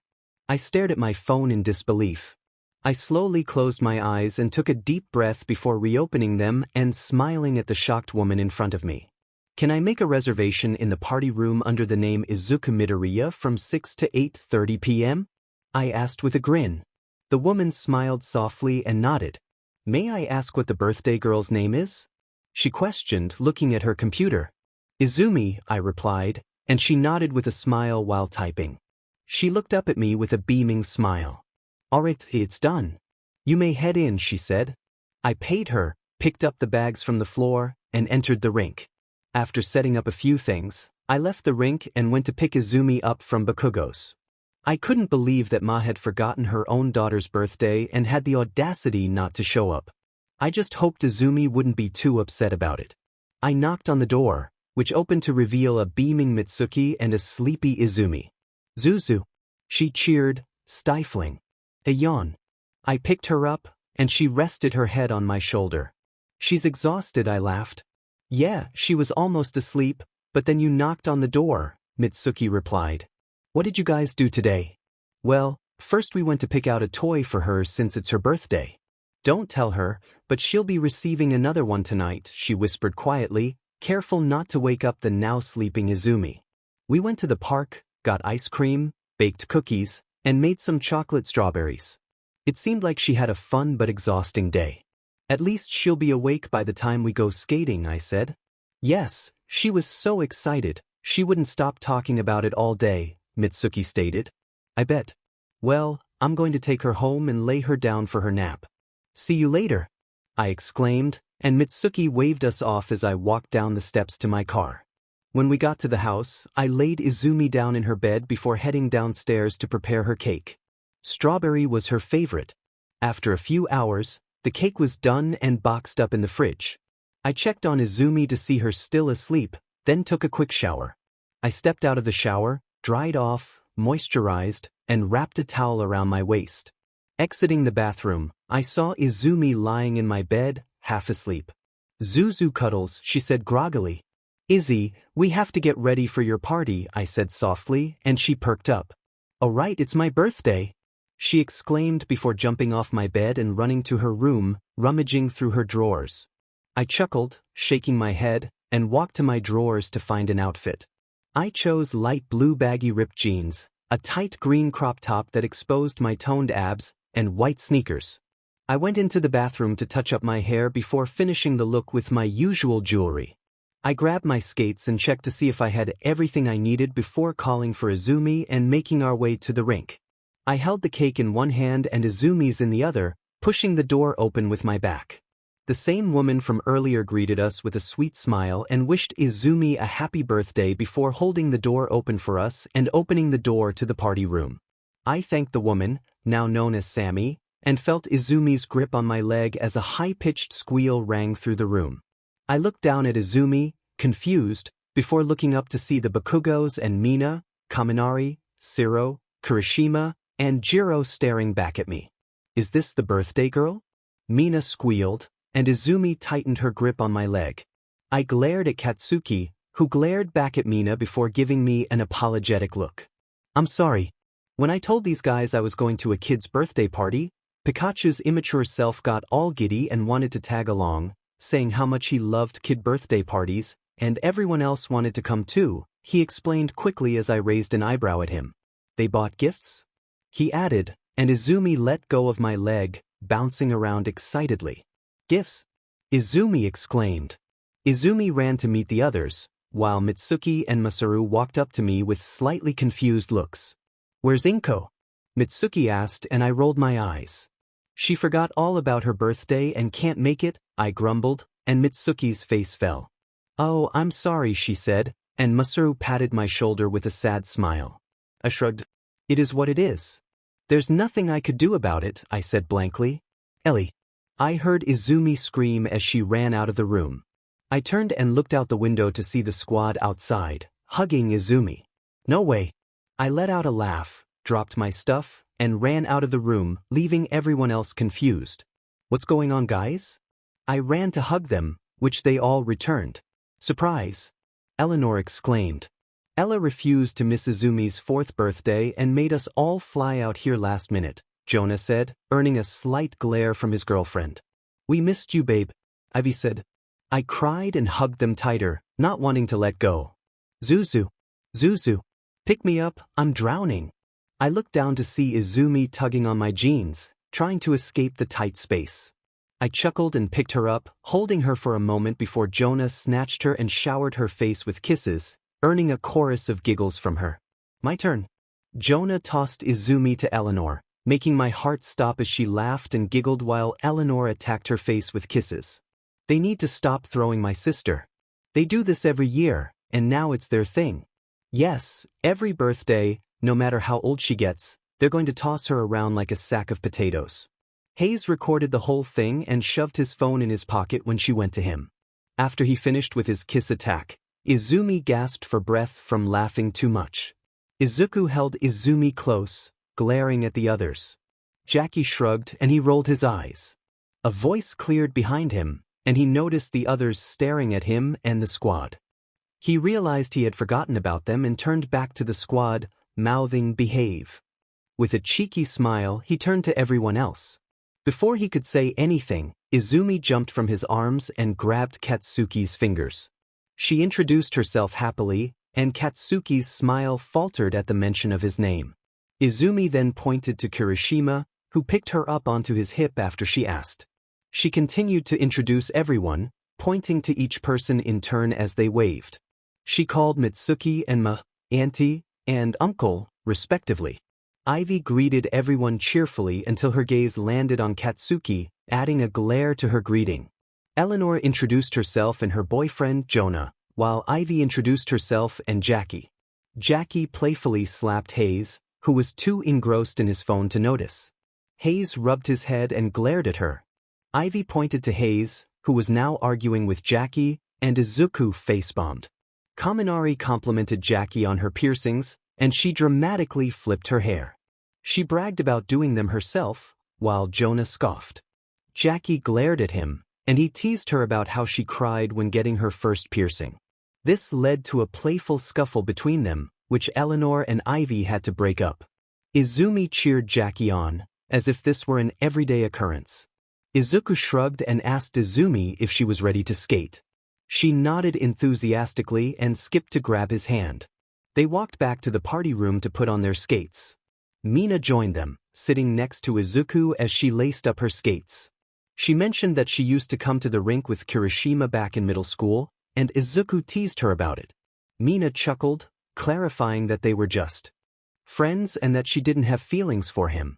She pointed out that Kirishima seemed interested in Izuku's friend. Izumi tugged at their hands, urging them to leave the room. Despite her complaints, they waited for everyone to finish putting on their skates before heading to the rink. Most of the group seemed to know how to skate, except for Kaminari, who clung to Mina while she urged him to let go, and Mitsuki, who held onto Masaru's hand. Bakugo struggled but laughed at his mother's antics. Izumi called out to Izuku, and he slowed down to let her catch up. She asked where her mother was, and he felt a pang in his heart. He couldn't tell her that her mom had forgotten her birthday, so he gently explained that she couldn't make it. Izumi smiled sadly and skated off to Eleanor, leaving Izuku feeling concerned. Suddenly, someone crashed into him, knocking them both to the floor. He groaned and rubbed his head, looking up to see Katsuki on top of him. Izuku glared and shoved him off, telling him to watch where he was going. As he got back up, Eleanor scolded him for being mean. She argued that Katsuki had apologized and didn't seem that bad anymore. Izuku felt frustrated, but Eleanor reminded him that he was better than that before skating away. Sighing, Izuku skated onto the rink and spotted Kirishima swaying to the music. An idea struck him, and he called out to Kirishima before shoving him into Hayes. He laughed as they both stumbled, and Mina shook her head at him, trying to contain her laughter. Izuku offered to help Kaminari, who was still struggling to skate, and Mina pushed him toward Izuku. As Izuku helped Kaminari find his balance, he cheered when he finally got the hang of it. Izuku laughed at his enthusiasm, and Kaminari boasted about being a better skater than Bakugo. Just then, Izumi zoomed past, causing Kaminari to lose his balance and fall. She turned to laugh at him before wrapping her arms around Masaru, smiling up at him. Izuku smiled softly at the scene, feeling a warmth in his chest as Ivy and Jonah draped their arms over his shoulders. Jonah dramatically wiped a tear from under his eye, exclaiming how fast she was growing up. Ivy explained that they might have snuck out and needed to return by the next day to avoid trouble. Jonah nodded vigorously, prompting Ivy to playfully smack him and tell him to stop being a weirdo. He pouted, rubbing his head. As Jonah skated off, Ivy chuckled and shook her head. A strong hand tugged at my arm, and I looked down to see Kaminari smiling weakly at me, struggling to stand. I laughed and helped him up, and he remarked that his sister was evil, which made me laugh even more. Ivy asked Kaminari about his quirk, and he blushed slightly as he replied that it was electrification. Ivy grinned and shared that she could control the 4 elements, which widened his eyes in amazement. A slow song began to play, and Ivy urged Kaminari to join her on the dance floor. I rolled my eyes and noticed everyone pairing up. Masaru and Mitsuki were slow dancing, Kiri and Hayes were holding hands, and so were Mina and Jackie, while Shiro and Jiro were together as friends. Ivy and Kaminari were also paired up. I spotted Eleanor and Jonah arguing over who would skate with Izumi, who was giggling at their antics. I skated between them, grabbing both of Izumi's hands and spinning us around. I glanced back to see Eleanor and Jonah's shocked expressions and stuck my tongue out at them. They rolled their eyes, entwining their pinkies and gazing at each other with affection. Izumi exclaimed that I was too tall, and I bent down to her level while skating backward. I asked if she had my back, joking that if I crashed into a wall, she would have to eat carrots. She scrunched her nose but assured me she had my back. I nodded and kissed her cheek, wishing her a happy birthday and ruffling her hair. In Izuku's perspective, Izumi asked if I would skate with Yuki like last time. I lied, saying I couldn't find him, but she insisted he was in the party room and looked sad. She encouraged me to make him happy again, reminding me that he had enjoyed skating with me before. Reluctantly, I followed her to the party room door, where she dramatically complained about her sore feet, catching Katsuki's attention. He looked less than thrilled. Izumi told me not to be sad about not having anyone to skate with, looking up at me with a sad smile. Suddenly, she spotted Yuki and excitedly skated over to him, dragging him back to me. With a playful push, she sent us out and closed the door, peeking out the window with a grin. I turned my attention to Katsuki, glaring at him as I skated to the rink. I sighed, avoiding his gaze while feeling the stares of our friends. I wanted to swat his hand away but noticed Izumi watching us intently from the window. When I looked up at Katsuki, I caught him staring at me. My glare softened slightly as I admired his features, acknowledging that despite my feelings, he was attractive. I noticed an eyelash under his eye and reached up to grab it. He flinched at my touch, and I wiped my hand on my shirt, muttering that it had been bothering me. He nodded, a blush appearing on his nose. Suddenly, someone bumped into me, causing me to lose my balance. I closed my eyes, bracing for impact, but a pair of hands gripped my waist, and I instinctively held onto their shoulders. Opening my eyes, I found Katsuki staring down at me, asking if I was okay. I nodded, helping myself up while trying to hide my blush. Kaminari looked at me with guilt, and Ivy pointed at me, silently laughing. I glared at her and flipped her off. I noticed Katsuki's hands still on my hips and looked up at him, ready to scold him, but his gaze held mine. I quickly looked away, frowning as my blush returned. What was wrong with me? I mumbled for him to stop looking at me like that, but he tilted his head in confusion. I covered my cheeks with my hands, trying to hide my embarrassment, but it only grew stronger. "Izuku," he whispered, removing my hands from my face and lifting my chin with his finger. His dark crimson eyes locked onto mine, searching for something as he leaned in. I leaned back slightly, glancing from his eyes to his lips. Just as we were about to close the distance, a loud thud interrupted us, causing us to flinch and bump heads. I turned to see Kaminari on the ground, with Ivy laughing as she helped him up. The slow song ended, and I quickly pushed Katsuki away, skating off the floor and into the bathroom. I sat on the stall floor, knees to my chest, face buried in my hands, scolding myself for almost kissing him. I heard the door open, and I hoped it wasn't who I thought it was. Ivy slid under the stall, followed by Eleanor, Jackie, Jonah, and Hayes. They had all seen everything, and Jackie draped her arm over my shoulder, resting her head on it, asking what had just happened. Jonah sat cross-legged in front of the narrator, observing their mixed expression of embarrassment and frustration. Eleanor, perched on Jonah's lap, chimed in, teasingly pointing out that they were on the verge of a kiss. The narrator groaned, repeatedly hitting their head against their knee until Ivy intervened. Feeling overwhelmed, the narrator mumbled about needing some time alone. After lifting their head, they confessed their conflicting feelings about a certain someone, acknowledging both disdain and attraction. Eleanor probed further, and the narrator confirmed that it was indeed physical attraction. As Hayes yawned and transformed into a cat, the narrator gently placed him on their head, where he promptly fell asleep. Despite the attraction, the narrator expressed a desire to keep their distance, recalling how they had once liked this person years ago, but that feeling faded after moving to New York and realizing his true nature. Jonah shrugged, suggesting that perhaps the narrator still liked him, but Eleanor dismissed the idea, stating it was merely physical attraction. Jonah huffed in response, mumbling his indifference. Shifting the focus away from themselves, the narrator playfully inquired about Jonah and Eleanor's feelings. Jackie admitted her admiration for Mina, which Eleanor enthusiastically echoed. Jackie clarified that her feelings were deeper than just liking. Ivy, while nonchalant about Sparky, couldn't hide the blush that crept across her nose. Jonah confidently declared that Hayes had a crush on Kirishima, only to be met with Ivy's exasperation for not knowing that last names were the norm unless one was family or a significant other.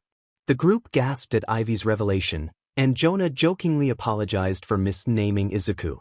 The narrator reassured them that they could still call him Izuku, as they were all family. Just then, Mina announced it was time to celebrate a birthday, prompting the group to gather for a hug before exiting the bathroom. As they burst into the main room, everyone cheered for Izumi, who giggled and blew out her candles. The atmosphere was filled with joy as Katsuki playfully ran around with Izumi on his shoulders, laughter echoing as he handed her off to Eleanor, who spun around with delight. They enjoyed cake and open presents, but soon it was time for everyone to head home. Eleanor tearfully promised Izumi they would visit again soon, and Izumi, also in tears, nodded in response. Jackie expressed her sadness at having to leave, and after a heartfelt group hug, Izumi found herself back in the narrator's arms. They exchanged numbers and said their goodbyes before parting ways. The Bakugos helped load Izumi's gifts into the trunk while the narrator secured her in her car seat. Waving goodbye to Mitsuki and Masaru as they drove off, the narrator climbed into their own car and headed home.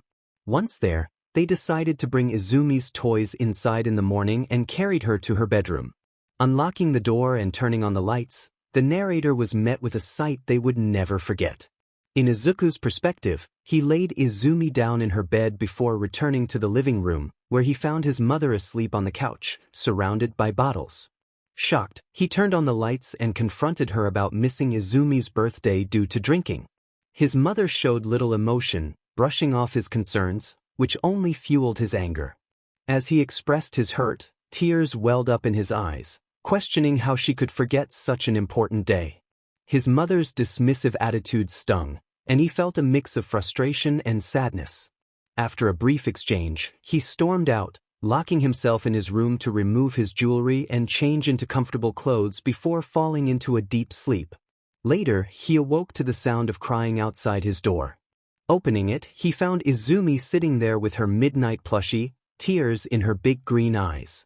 He picked her up, comforting her as she expressed her fears of being left alone after a bad dream.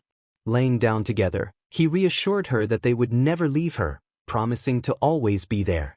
As she dozed off, he soon followed suit. The next morning, the alarm clock roused him from sleep.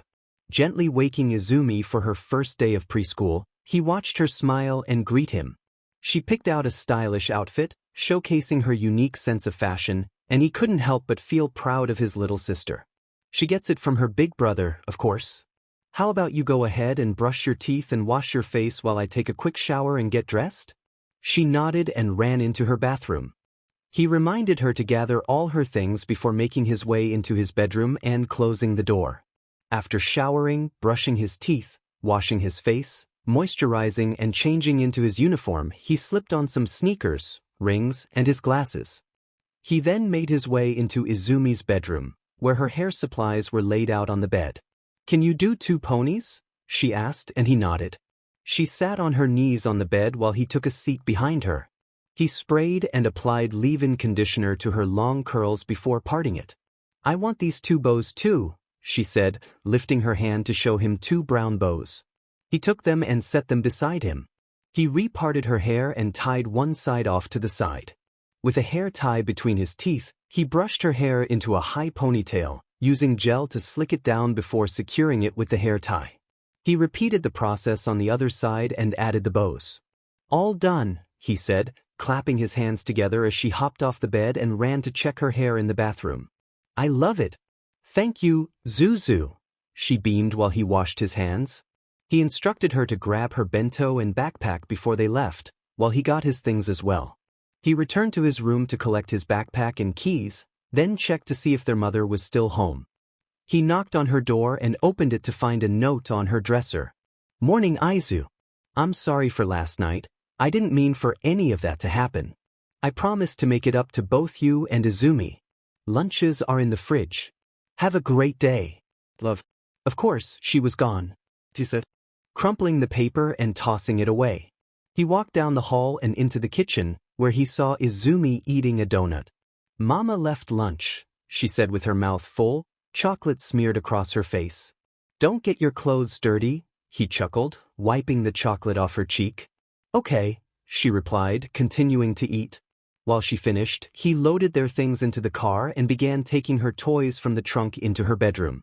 A while later, they were in the car, singing along to Beyoncé on their way to drop Izumi off at preschool. When they arrived at the school, he unbuckled her from her car seat. She immediately grabbed his hand and hid slightly behind him. As they entered the small school, a middle-aged woman greeted them with a warm smile at the front desk. She walked around and extended her hand for him to shake. Hello, I'm Lucy Togata, she said. I'm Izuku Midoriya, Izumi's older brother, he replied. Her smile widened as she looked down at Izumi, who peeked around his leg and stared at Togata. Hesitantly, she took the woman's hand. Izumi gasped, her eyes wide as she held onto the older woman's hand. He wasn't surprised. He had given permission for this when signing her up. Cool. Is this your quirk? Izumi beamed, handing the woman her hand back. The woman hummed in affirmation. It sure is, she confirmed. A small voice called out Izumi's name, and she turned, her smile growing when she saw the child. Tai! She shouted, tugging at his pants until he bent down to her level. She stood on her tiptoes and kissed his cheek. See you later, Zuzu, she exclaimed before running off. Looks like she's already got a friend, Togata remarked, hands on her hips as she watched the two. I think that's the boy she helped when we were at the skating rink, he shrugged, turning to the woman. So she hasn't gotten her quirk yet, correct? She asked, tilting her head slightly. His stomach dropped. He had completely forgotten about that. She should have received it on her birthday. Maybe she was a late bloomer. Correct, he said. And she just turned 4? She asked, and he nodded. She hummed in response. I was just making sure. A lot of the kids have already received their quirks. We have a quirk handling program where we spend 30 to 60 minutes helping the children control their quirks, she explained. He nodded in response. I'll be sure to let you know and sign her up for the program if she gets her quirk, he said, and Togata nodded with a smile. He waved goodbye and called to Izumi, blowing her a kiss. Later, at lunch, excitement buzzed around him. Are you excited for the party tonight, Midoriya? Someone asked. It's going to be so awesome. All of Mina's parties are great, he replied, sitting with Mina, Kami, Kiri, Katsuki, Siro, Jiro, and Todoroki at the table. Yeah, can't wait, he smiled. You're going? Todoroki, sitting beside him, asked. Yeah, are you going too? He questioned, and Todoroki shrugged. I don't think my father would let me go, he said quietly. Midoriya scoffed. Aren't you 18? You can do whatever you want, Todoroki. If you want to go to the party, then go, he encouraged, watching as Todoroki returned his gaze to his food. Hey, Mido, want to get ready together? Me and Jiro? Mina asked excitedly. He nodded, and they decided to meet at her place at 4 p.m., with the party starting at 7 p.m. Katsuki, he said, turning to him. Will Mitsuki be able to watch Izumi tonight? I'll pick her up after the party. Yeah, she wouldn't turn down any chance to spend time with your sister, Katsuki grumbled, and Midoriya turned to start a conversation with Todoroki. Finally, the end of the day arrived, and he drove to pick Izumi up from preschool. He walked through the familiar doors and saw Togata sitting on a rocking chair, reading a book with kids surrounding her. He smiled and waved when she noticed him. She whispered to Izumi, who was sitting in front of her. Izumi snapped her head toward him, scrambled up, and ran to him, stumbling a bit. He picked her up and spun her around as she giggled, wrapping her arms around his neck and her legs around his hips. Hello to you too, Izzy, he laughed. Did you have fun today? The narrator asked, and she nodded in response. The narrator turned to see Togata's hand tapping on a sheet of paper at the counter. With a raised eyebrow, the narrator gave her a questioning look, and she shrugged playfully. Setting Izumi down, the little girl ran up to a boy with silver-white hair and matching eyes. giving him a warm hug. After signing Izumi out, Togata gave a thumbs up before dashing off to her. The narrator smiled at Togata and waved as Izumi took hold of their hand. They reached the car, and the narrator buckled Izumi in. Throughout the ride home, Izumi excitedly talked about her new friend from the skating rink, who turned out to be Togata's son, Tyson Togata. As they pulled into the driveway, the narrator noticed Ma's car parked outside, relieved to see she was home. They got out, and the narrator unlocked the front door. Izumi dashed inside but paused in the living room. The narrator entered, confusion etched on their face, and then their expression shifted to alarm. Izumi quickly scrambled to their side, gripping their hand tightly. The narrator's voice was sharp as they confronted the stranger in their home. A man sat beside Ma, his hand resting on her knee. Ma stared blankly, exhaling smoke from a cigarette before taking a swig of beer. The narrator interrupted the man before he could introduce himself, demanding he leave the house. The man quickly complied, slipping on his boots and scurrying out the door, leaving Ma standing with an emotionless expression. The narrator whispered for Izumi to go to their room, and she nodded, running down the hall. The narrator sighed as they approached Ma, who took another drag from her cigarette. They snatched it from her hand, but she blew smoke in their face, causing them to cough as they made their way to the kitchen to dispose of it. "What's wrong with you?" the narrator coughed, narrowing their eyes at her. She shrugged, seemingly unfazed. The narrator pressed on, asking if her behavior was due to their father. Ma's face flushed with anger at the mention of him, and she yelled for the narrator not to speak of him. Taken aback, the narrator had never seen her so furious. "Ma, please, you need to stop. You have 2 kids to care for and soon only 1. You know he wouldn't want this. Do you need help? I could call." The narrator's words were cut short by a sharp sting on their cheek. They touched it gingerly, wincing at the burn. "How dare you?" she spat, her eyes blazing with fury. The narrator stammered, shocked by her reaction. She called them an ungrateful brat, slurring her words as the narrator looked down at her with pity. "Ma, you should lay down," they said gently, cupping her cheek and wiping away a stray tear. They draped her arm over their shoulder and helped her to her room, laying her down in bed and tucking her in with a kiss on her cheek. The narrator placed water and painkillers on her nightstand with a note, letting her know they would be at a party while Izumi stayed with the Bakugos. In the living room, the narrator disposed of empty and full beer bottles before spraying the house with air freshener to mask the odor. Turning around, they spotted Izumi peeking around the hallway corner, tears streaming down her freckled cheeks. The narrator approached her with a sad smile, lifting her into their arms as she wrapped her arms around their neck. They sat her down on the bed, wiping away her tears. Izumi clung to their shirt, letting out a loud hiccup as she sobbed about her mother hurting her. The narrator gently laid her back, reassuring her with soft breaths and blowing on her eyelids until her breathing steadied. "You okay?" they asked softly, and she nodded. The narrator kissed the crown of her head, wiping away the remaining tears. They mentioned going to a party that night and suggested taking her to Auntie Mitsuki and Uncle Masuru's house. Izumi nodded, still looking a bit upset. "Would you like to help me pick an outfit?" the narrator asked cheerfully, and Izumi's face lit up with excitement as she nodded vigorously. The narrator chuckled, helping her off the bed. They planned to bring out their jewelry box while Izumi picked an outfit from their drawer. After a quick shower, the narrator emerged, dressed and ready.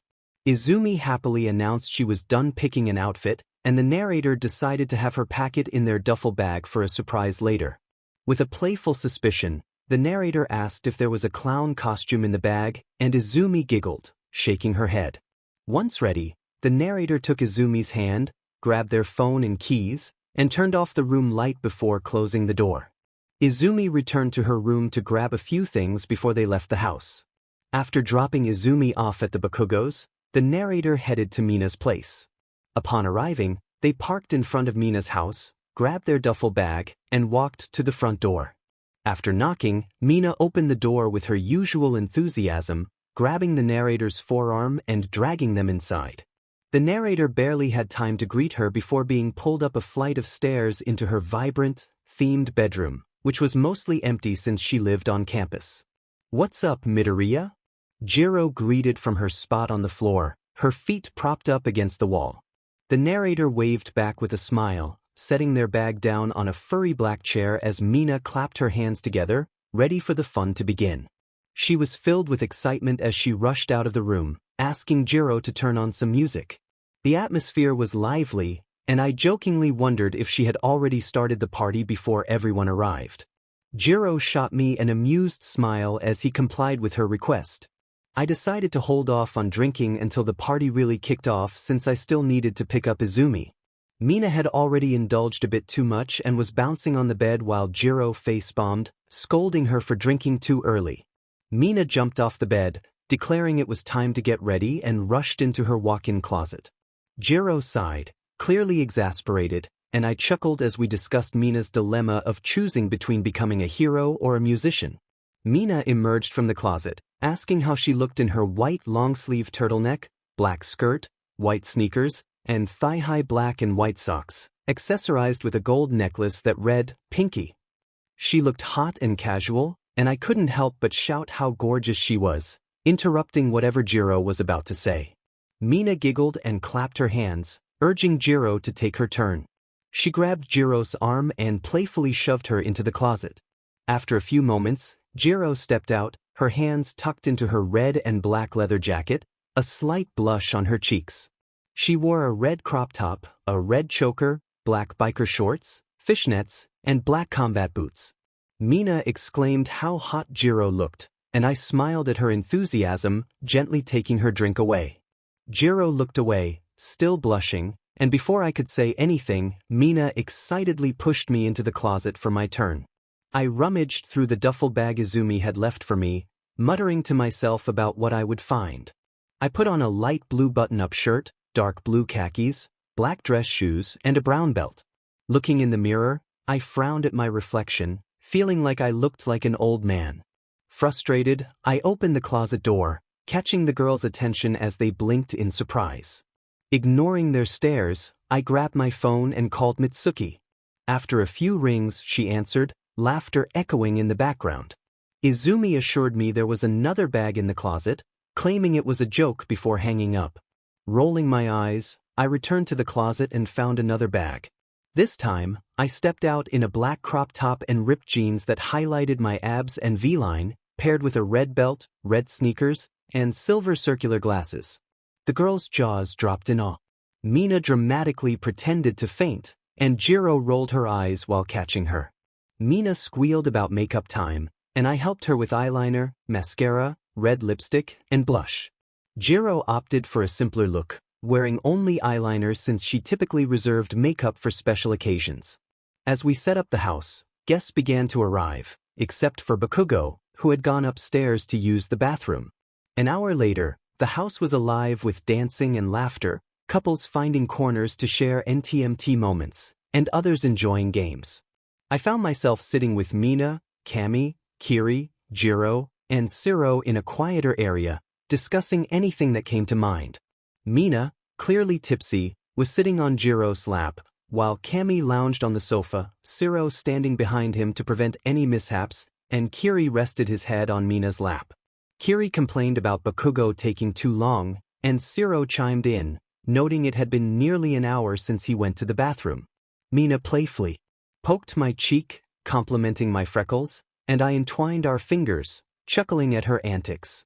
Kami suddenly had an idea, but Siro quickly shot it down, reminding everyone of a previous incident that had landed them in trouble.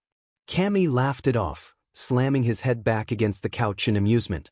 I decided to grab some water bottles and made my way through the crowd, pausing when I spotted a familiar figure with white and red split hair. I approached Todoroki, who was sitting alone, lost in thought. I teased him about being a stalker, and he greeted me, asking if I was enjoying the party. Curious about what had captured his attention, I followed his gaze and saw a girl with long dark hair and striking yellow eyes, dressed in a light blue dress and black boots, laughing with a friend. She seemed somewhat familiar, and I encouraged Todoroki to talk to her. He shook his head, revealing that he knew her from social media but had never met her in person. They had been talking for 3 months, and Izuku's eyes widened in surprise. Izuku looked up to see Katsuki's crimson-red eyes staring down at him. Katsuki spoke softly, sending shivers down Izuku's spine. Katsuki called his name, and Izuku responded, looking down at his shoes. Katsuki lifted Izuku's chin with his thumb and index finger, but Izuku turned his head away, glaring. Katsuki mumbled an apology, expressing his desire to talk. Izuku crossed his arms defiantly. He declared that he didn't want to talk and turned to leave, but Katsuki grabbed his wrist. Izuku closed his eyes and sighed, turning back to face him. Katsuki loosened his grip before letting go. Izuku spat out a demand to talk, and Katsuki ran a hand through his blonde hair.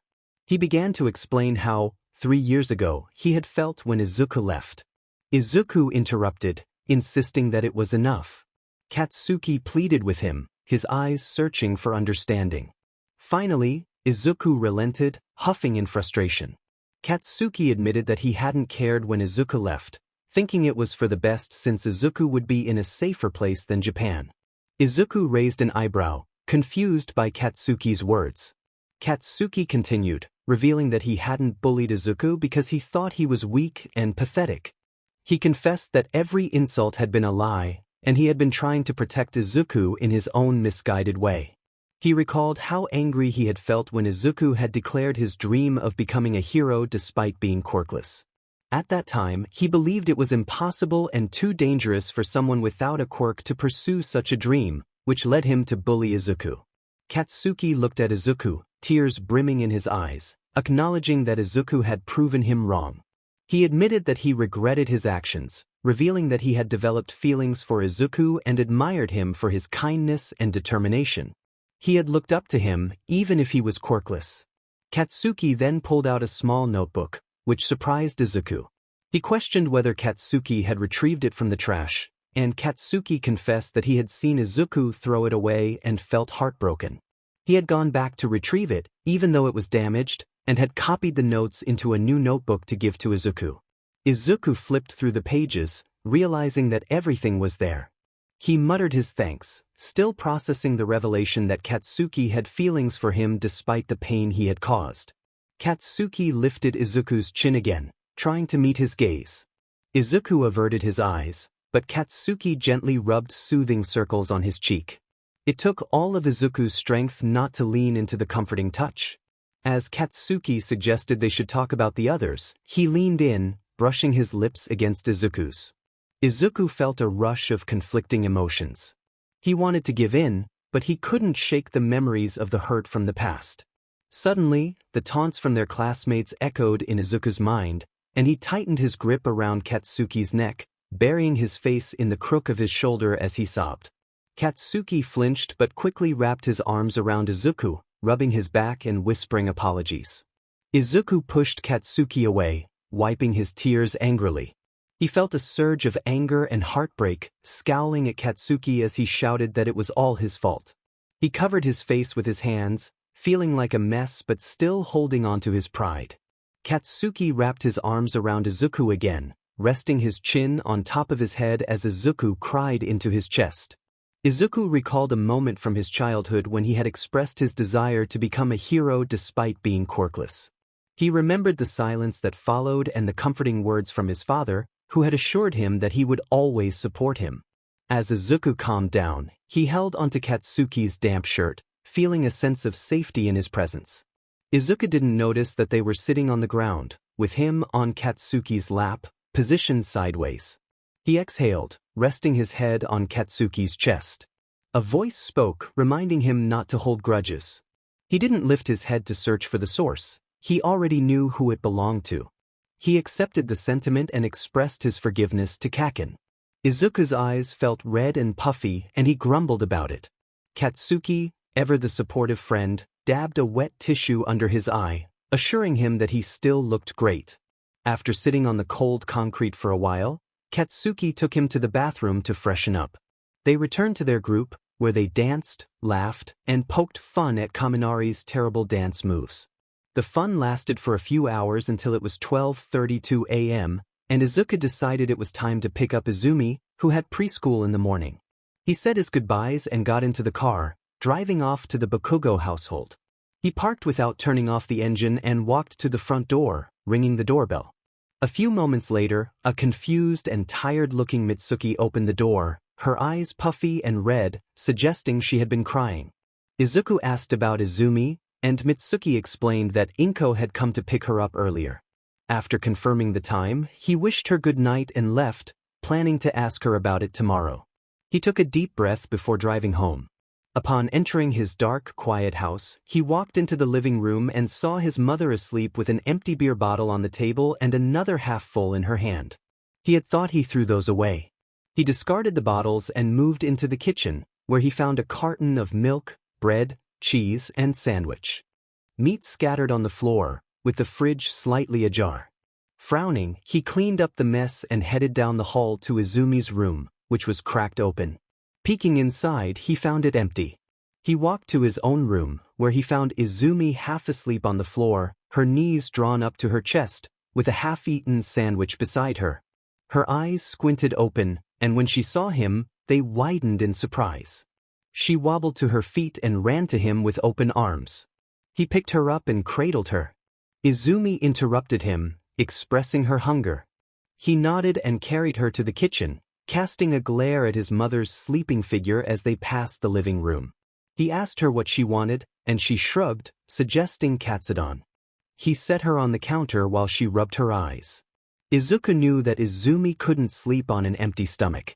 If he had stayed out all night, she likely would have remained awake until he returned. He wondered why she hadn't asked their mother to cook something for her. Izumi explained that their mother had told her to wait, but when she went to remind her again, she found her drinking the unpleasant-smelling stuff. She didn't want to wake her up when she fell asleep. Izuku reassured her that she would see Auntie Mitsu and Uncle again, promising to make her something to eat. He instructed her to change into her pajamas while he prepared the food. As he cooked, he heard a groan from the living room, and his smile faded. He turned to see his mother approaching, her voice laced with irritation as she asked if he had been throwing her things away. Ignoring her, he continued cooking. She harshly grabbed the hoop earring on his helix, turning him to face her. He winced in pain and pulled her hand away, giving her a pained look. He expressed his concern about her drinking while feeling down, noting how much she had changed.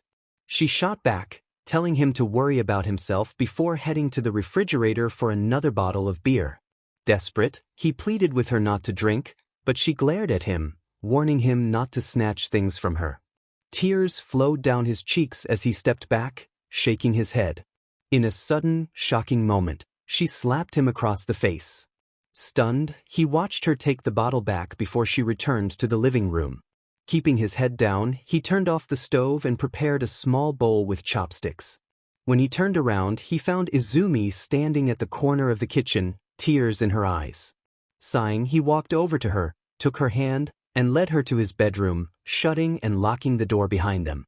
I lifted her onto the bed and took the bedside table from under it, placing it in front of her along with the food. I mumbled that I was going to take a shower before walking toward the bathroom door. Izumi called out quietly, and I paused in front of the door, refusing to look at her. I didn't want her to see the mark on my face. She asked what had happened to Mama, mentioning that she had seen her hurt me. I replied that I had made her angry and shouldn't have done so. Before she could respond, I opened the bathroom door and closed it behind me. I looked in the mirror and touched my bruised cheek, the same one she had slapped yesterday. My ear was as red as Kirishima's hair. Sighing, I stripped out of my clothes, turned on the water, and stepped in once it warmed up. My alarm went off, and I shut it off, realizing I had barely gotten any sleep. A few hours after Izumi fell asleep, she woke me up at 4:30 a.m., crying because she had a nightmare about Mama hitting me. It took about 30 minutes to get her back to sleep. I looked down at Izumi's sleeping figure on my chest. Her eyes were puffy, and her arms were tightly wrapped around me. Not wanting to wake her, I gently laid her down beside me and walked to my drawer to take out my uniform. After completing my morning routine, I entered Izumi's bedroom to pick out an outfit for her. I didn't have makeup or anything like that, so if anyone asked about my bruise, I would come up with an excuse. While gathering her hair supplies, I heard my phone vibrating on her nightstand. I picked it up and answered without looking at the caller ID. It was Togata, who mentioned a small villain attack near the school that had caused some damage. She informed me that school was cancelled for the day but would resume on Monday. I felt a mix of relief and anxiety, unsure of what to do next. I couldn't leave Izumi alone with Mama, and I didn't want to cause any trouble for Mitsuki. After finishing with her hair supplies, I walked back into my room and rubbed Izumi's back gently. I softly asked if she wanted to go to school with me since preschool was cancelled, and she perked up excitedly. I told her to get changed while I prepared some toast. I checked to see if Mama was home and found her sleeping in her bed. I left her a note saying I went to school with Izumi before heading to the kitchen to put a slice of bread in the toaster. Once it popped up, I placed it on a plate and spread jelly on it. Izumi called from around the corner, asking if I could put her hair in a ponytail. I nodded and brought the plate to her room, giving her the toast and starting on her hair. When I finished, she turned to me with a bright smile, and I beamed back at her.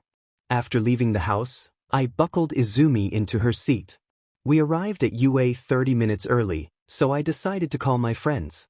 Hayes picked up after one ring, and everyone greeted me excitedly. I smiled and waved at the camera, turning it to Izumi, who had crawled to the front passenger seat. Eleanor squealed at the sight of her, and Izumi giggled as she took my phone. Izumi spent the next 10 minutes sharing stories about preschool and her friend Tyson. Jonah teased her about having a crush, but she laughed and insisted he was just a friend. I then asked Izumi if I could talk to my friends for a moment before we had to go inside. She nodded and said her goodbyes, and I stepped away from the car, ensuring she couldn't hear me while still being able to see her. Jonah asked what was going on with me, and I sighed, admitting that things weren't going well. Concern filled their voices as they pressed for details. I explained the arguments with Mama and how she had hurt me, showing them the bruise on my cheek. They gasped in shock, and I reassured them that I was okay. I also mentioned that Izumi wasn't allowed to see Mitsuki anymore, but I wouldn't let that happen since Izumi loved her aunt. I chuckled at the way I said, "Uncle," and my friends responded with "Awes" and "How cute." I shared what had happened with Katsuki, and they were stunned when I told them I had forgiven him. After a quick check of the time, I realized the bell was about to ring. I said my goodbyes and love yous before hanging up. I returned to the car, grabbed our backpacks, and opened the passenger door for Izumi. She hopped out, grabbing my hand and sticking close to my side. As we approached the front door, a skater zoomed past us, startling Izumi. She flinched, turning to face him with her hands raised, asking to be picked up. He glared at the guy who offered them a pitiful smile before lifting her and placing her on his hips. The late bell rang, signaling that they were late. Before entering the classroom, he gave Izumi a small pep talk.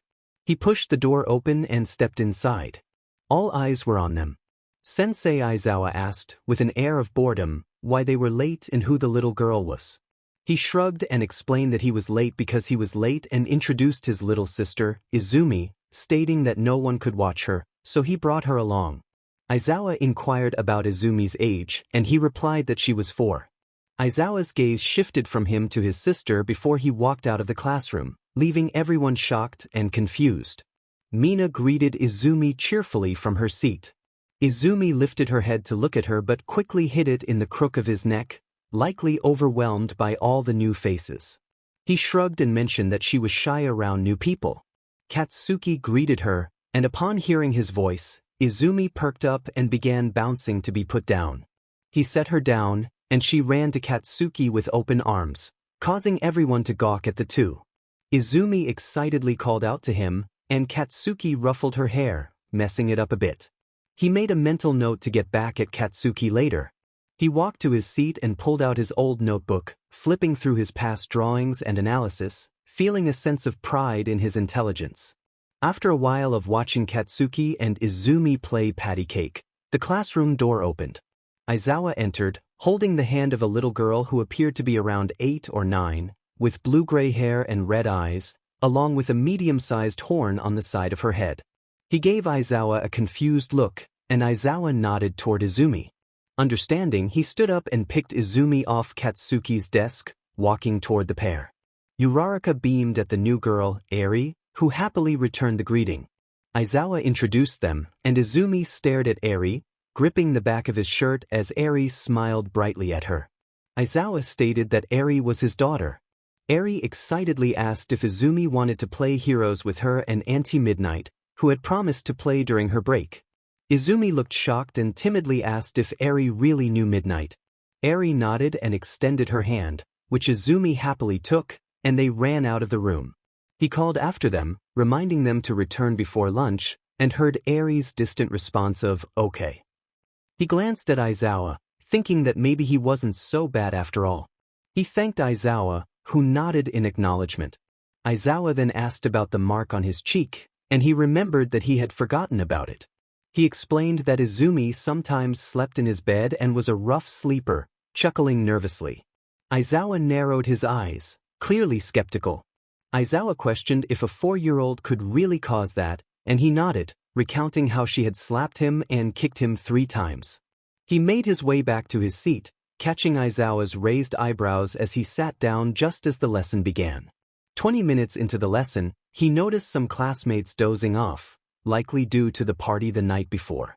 Katsuki's head began to droop forward before he jolted awake, only to start dozing off again, tilting his head back. He flicked Katsuki's forehead, urging him to stay awake before he got in trouble. Katsuki glared at him but glanced at Aizawa before shutting his eyes again. He considered whether he should plug Katsuki's nose. He absent-mindedly played with strands of Katsuki's hair until the bell rang, signaling lunch. Everyone began to rise, except for Katsuki. He stuffed his belongings into his backpack and draped it over his shoulder before kneeling on his chair and leaning over Katsuki's face. He plugged Katsuki's nose and watched as he scrunched his face in response. Katsuki swatted his hand away and opened one eye, glaring at him. He cheered, "Wakey, wakey," but Katsuki maintained his bored expression. Then, unexpectedly, Katsuki reached for the nape of his neck, tilting his head up to place a gentle kiss on his forehead before standing up, grabbing his backpack, and exiting the room. He sat there, astonished. When he finally got up to leave the classroom, he was met with a hyper Izumi on Katsuki's hip and Eri on the other side. "Strong boy." Izumi exclaimed excitedly that she had met Midnight, the best hero in the whole world. He raised an eyebrow at her enthusiasm. She reached over to boop his nose, adding, "After you." He agreed, and they made their way to the lunchroom. Izumi sat quietly next to him, slurping her ramen, while Eri happily sat on the other side, making money by charging classmates $1 to say a cuss word. Katsuki had to pay her frequently due to his tendency to yell at the group to be quiet. Eri asked Izumi if she had received her quirk yet, to which Izumi shook her head, expressing her hope to get it soon.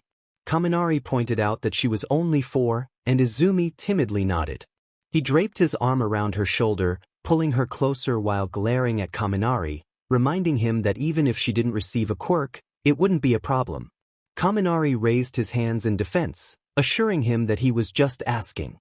He smiled down at Izumi, kissing the crown of her head. Eri then asked about his quirk, and he explained that he didn't have one, being quirkless. Eri's smile widened in excitement, marveling at the fact that he had gotten into the UA hero course. She bombarded him with questions about how he managed it, if he was good at fighting, and whether he had a support weapon. He raised his hand to silence her, trying to keep the conversation manageable. He woke up to the sounds of cameras clicking, giggling, and shushing. I knew it wasn't Izumi because she was still asleep in my arms. I warned the others that if they disturbed her, they would face serious consequences. The room fell silent, and I opened one eye to glare at Kirishima, who squeaked and hid behind Mina. A warm jacket fell over Izumi and around me, and I turned to see Katsuki staring at me. He told me to go back to sleep, noting that I looked like I needed it. I yawned and laid my head back on my backpack, grateful for his gesture. I murmured my thanks, and he responded casually. As I drifted off again, I was jolted awake by Aizawa, who was staring down at me. I flinched and searched the room, realizing Izumi was nowhere to be found. Aizawa informed me that she was in the teacher's lounge and that school was over. He patted my shoulder, and I noticed Katsuki's jacket still draped over me. Aizawa confirmed that Katsuki wanted me to keep it, and I nodded, standing up and putting it on. The jacket was oversized, reaching past my fingertips and almost to my thighs. Following Izawa down the hall, we arrived at the door marked Teacher's Lounge. Izumi stood up on the couch, and I was surprised to see her styling President Mix hair with clips and bows. She ran to me with open arms, and I picked her up, placing her on my hip. She leaned in to tell me about her plans to play heroes with Eri at his house, and I furrowed my brows in concern. President Mike introduced himself as Yamada outside of school, and I acknowledged him. After giving Izumi a kiss on the cheek and setting her down, I reminded her to call me if she needed anything. She nodded, and I shared my number with Yamada. As she waved goodbye and left the room with Eri, I smiled back. Izawa yawned and told me it was time to go, and I followed him out the door. After training, we returned to the Izawa residence for dinner. Izawa complimented my quick learning, noting that it took him years to perfect his scarf while I managed it in just a few hours. Even Hitoshi was impressed. I glanced at my phone and saw it was getting late. I needed to get home soon. I had been ignoring my mother's messages all day after our earlier call. She had been reaching out, asking me to bring Izumi home and warning me that I would be grounded. Her texts expressed her apologies and how much she missed us. I was hoping she would be asleep by the time I returned. I thanked Izawa and Yamada for dinner before standing up with my plate and washing it in the kitchen. After returning to the dining room to grab Izumi's plate, I instructed her to put on her shoes as we were about to leave. She nodded and ran to the door. Izawa spoke to me, offering support if I ever needed to talk, and I thanked him with a soft smile. Izumi waved goodbye to everyone as I buckled her into her seat, and they waved back from the doorway. As we pulled into the driveway, I glanced at Izumi in the rearview mirror, and she smiled at me. I spoke to her seriously, instructing her to go straight to her room and lock the door when I opened the front door. I wanted to protect her from any potential fallout with our mother. Izumi asked timidly if Mama would be mad, and I reassured her with a soft smile, promising to keep her safe. I got out of the car and helped Izumi out of her seat. Holding her hand tightly, we walked slowly to the front door, hoping for the best. As I unlocked the door, I pulled Izumi slightly behind me. Just as I opened it, a glass bottle was thrown past my head, shattering nearby. I quickly pulled Izumi away from the danger and urged her to run to her room, hearing her whimpers as she shut the door behind her. I confronted our mother, who was surrounded by empty bottles and staring at me with bloodshot eyes. I shouted at her, demanding to know what was wrong and where Izumi was. I expressed my concern for her well-being and pleaded for her to accept help. Tears filled my eyes as I reminded her that her actions could have harmed Izumi. She accused me of being responsible for everything, blaming me for taking Izumi away and even for our father's absence. I stood there in shock, unable to comprehend her words as she continued to lash out, her face unyielding. She meant what she said. Suddenly, she moved her hand, and before I knew it, a glass vase struck the side of my head, causing me to fall to the ground. My vision blurred, and I felt both warm and cold substances running down my head and shirt. The last thing I saw was my mother looking at me with disgust before delivering one last blow to my stomach. Everything went dark. Izumi ran to her room, shutting and locking the door. She wondered if her mother had used her quirk to hurt them. The sounds of yelling reached her ears, and she thought it was about her since she heard her name. Did she cause this? She didn't want her mother to hurt Zuzu. He had done nothing wrong. Why was her mother blaming Zuzu for their father leaving? There was nothing wrong with being quirkless. Did she really mean what she said? Izumi gripped her midnight toy tightly when she heard a loud crash and something drop. Had her mother become angrier and thrown more glass? She hoped Zuzu was okay. Her mother's voice echoed through the door, pleading for her to open it. Izumi missed that sweet tone but was too scared to comply. She wanted her mother to go away. Her mother's tone shifted, becoming harsh as she banged on the door, calling Izumi names. Izumi covered her ears, remembering Zuzu's warning not to open the door unless it was him. Why hadn't he come for her yet? She felt scared and alone. She longed for her father, who would have protected her and Zuzu. Her mother was acting like a villain. Suddenly, the banging and screaming stopped. Izumi heard footsteps retreating and then the front door slam shut. Had her mother left? She wanted to find Zuzu but remembered his instructions to stay put until he came for her. So, she waited. When Izuku opened his eyes, his head throbbed, and his stomach hurt. What had happened? Memories began to flood back to him. Izumi. He tried to get up but fell back down, wincing in pain as he crawled to the wall for support. Slowly, he made his way to the bathroom. He flicked on the light and was shocked to see the state he was in. His shirt was wet with water and blood, which trickled from the right side of his head down to his chin. After cleaning himself up and wrapping his wounds, he took some painkillers and changed into a pair of shorts and a long-sleeve shirt. He limped to Izumi's room and found the door locked. He knocked, calling for her, but there was no answer. He knocked again, trying to reassure her, but still, there was silence. How long had he been out? Returning to his room, he grabbed a hair clip and picked the lock, throwing the door open in a panic. He searched for his sister, but she was nowhere to be found. Cursing under his breath, he checked the bathroom and even looked under the sink. Finally, he ran back into her room and checked under the bed. Thank goodness.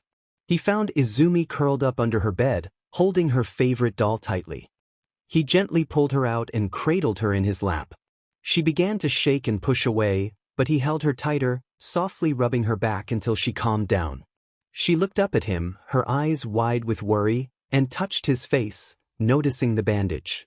She stuttered, trying to express her fear. He shushed her, rocking her gently. He reassured her that they were okay, and she leaned in, placing a soft kiss on his bandage, asking if he was all better. He nodded, telling her that he was. After the incident with their mother, Izumi changed into her pajamas, and they both went to his room to rest. They had barely slept that night, so he decided to skip school and stay home with her. They spent the day binge-watching Disney movies and snacking on junk food. The next morning, they were off to Izumi's preschool. After a good night's sleep, their morning started off well. Izumi waved goodbye to him as she left for school, and he decided to catch up with his friends. He greeted Hayes cheerfully, but noticed he looked unwell. Concerned, he asked if Hayes was okay. Hayes replied that he just had a cold, and Izuku jokingly suggested he needed to rest. Hayes chuckled but mentioned he was about to go to sleep when Izuku called. Just then, there was a knock on his window. He looked up to see Katsuki glaring at him. He unlocked the door, telling Hayes he would call back later. "Make sure to get lots of rest, and I'll call you tomorrow. I have something to tell you," was the last thing said before the car door opened. The call ended abruptly after a playful kiss at the camera. Placing the phone in the cup holder, I looked up to see Katsuki hovering over me. Before I could say anything, he jumped through the window and climbed over me into the passenger seat, knocking the wind out of me. "What the heck, Katsuki?" I glared at him, but he merely shrugged. "You're so extra," I mumbled as I turned to shut the door. "When are you moving into the dorms, nerd?" he asked. I decided to let the nickname slide this time. "Never. I have to take care of Izumi," I replied, avoiding his gaze. He leaned over, resting an arm on the center console while using his other hand to turn my face toward his. "What's the matter?" he asked, gently caressing my cheek. I was taken aback. Did he really care? I shook my head. "Everything's fine," I said with a crooked smile. "You're lying. You can't look someone in the eyes and lie to them, and your smile didn't reach your eyes." "That was corny," he remarked, causing me to giggle. "There you are," he said, tilting my head up. "Kaken," I whispered. "I hate to admit it, but I missed that dumb nickname," he said with a dry chuckle. I shook my head, laughing a bit. "Oh yeah." I gave him a goofy smile, tilting my head. Katsuki bit his bottom lip, looking down at mine. He grabbed my chin gently before leaning in closer. "Yeah," he purred, his lips just inches away from mine. I smiled, patting his cheek before opening the door and stepping out, closing it behind me. "Come on, the bell is about to ring."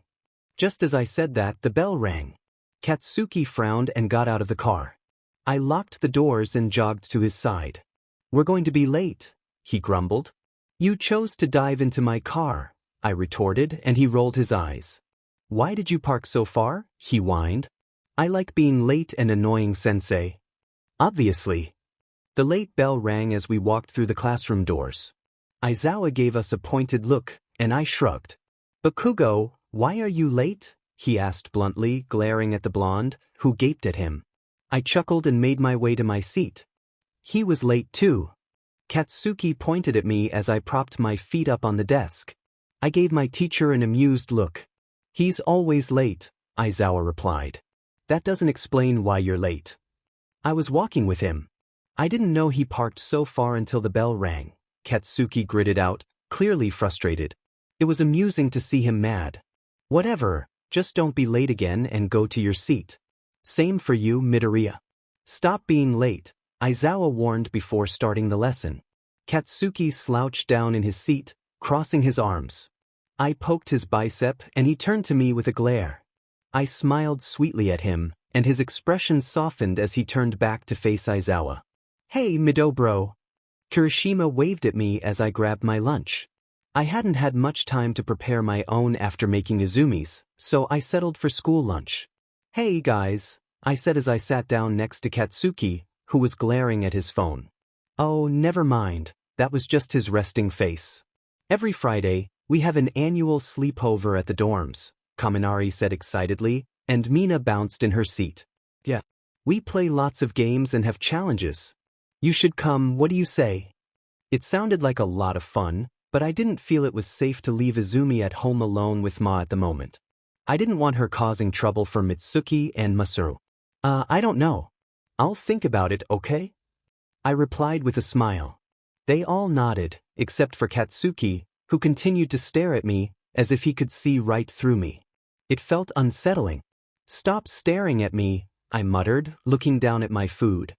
He wrapped an arm around my hip, pulling me closer to his side. What's the matter? He asked softly. I looked up at him, finding concern in his gaze. I sighed. Do you know about our mom's argument? I asked and he nodded, turning away. Yeah, I visited her yesterday and she looked terrible, he said, furrowing his brows.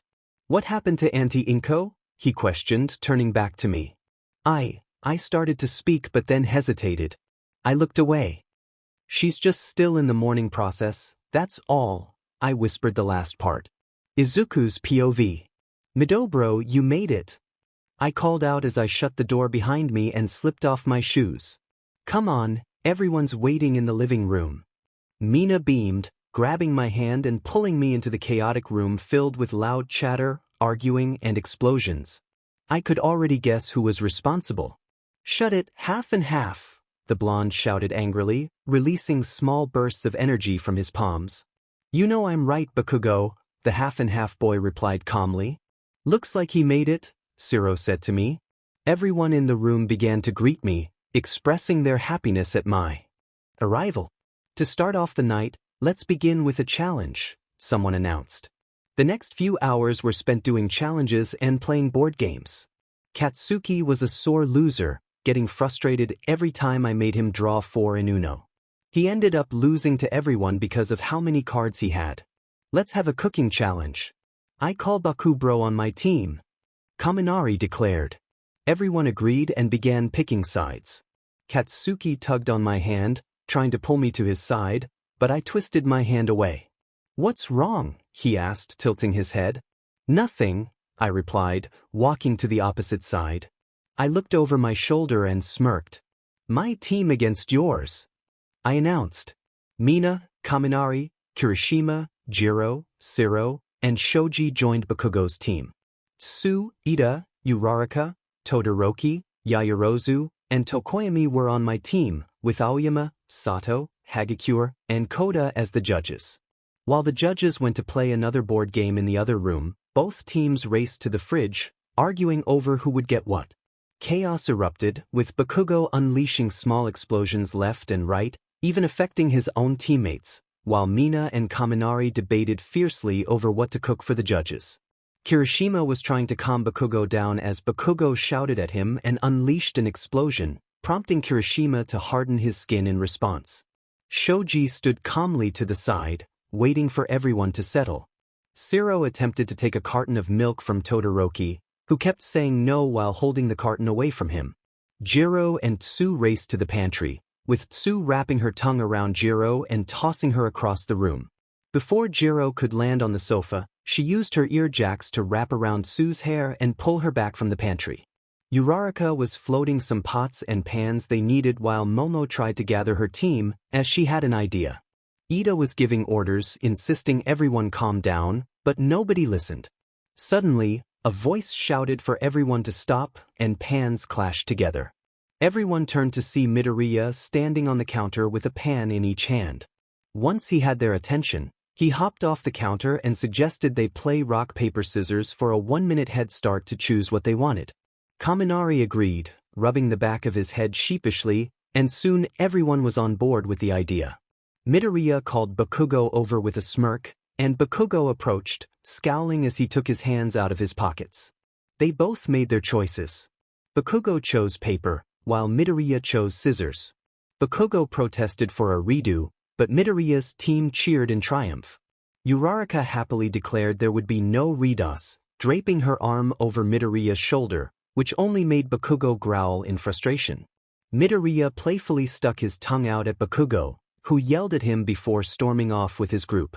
Midoriya giggled and turned to his teammates, announcing that their minute had started. After 20 minutes of cooking, the group had gathered everything they needed, thanks to Momo and Dark Shadow. Uraraka floated above everyone, beaming as she took a picture with her phone. Ida, who was cleaning dishes, turned to scold her for not helping, while Momo, cutting carrots, flashed 2 peace signs. Sue hopped off the counter, tilting her head with her tongue sticking out, and Tokoyami stood still, with Dark Shadow smiling at the camera. Todoroki, stirring the food, turned to stare blankly at the camera, and Midoriya jumped on his back, smiling as he held up parts of Todoroki's hair to make it look like horns.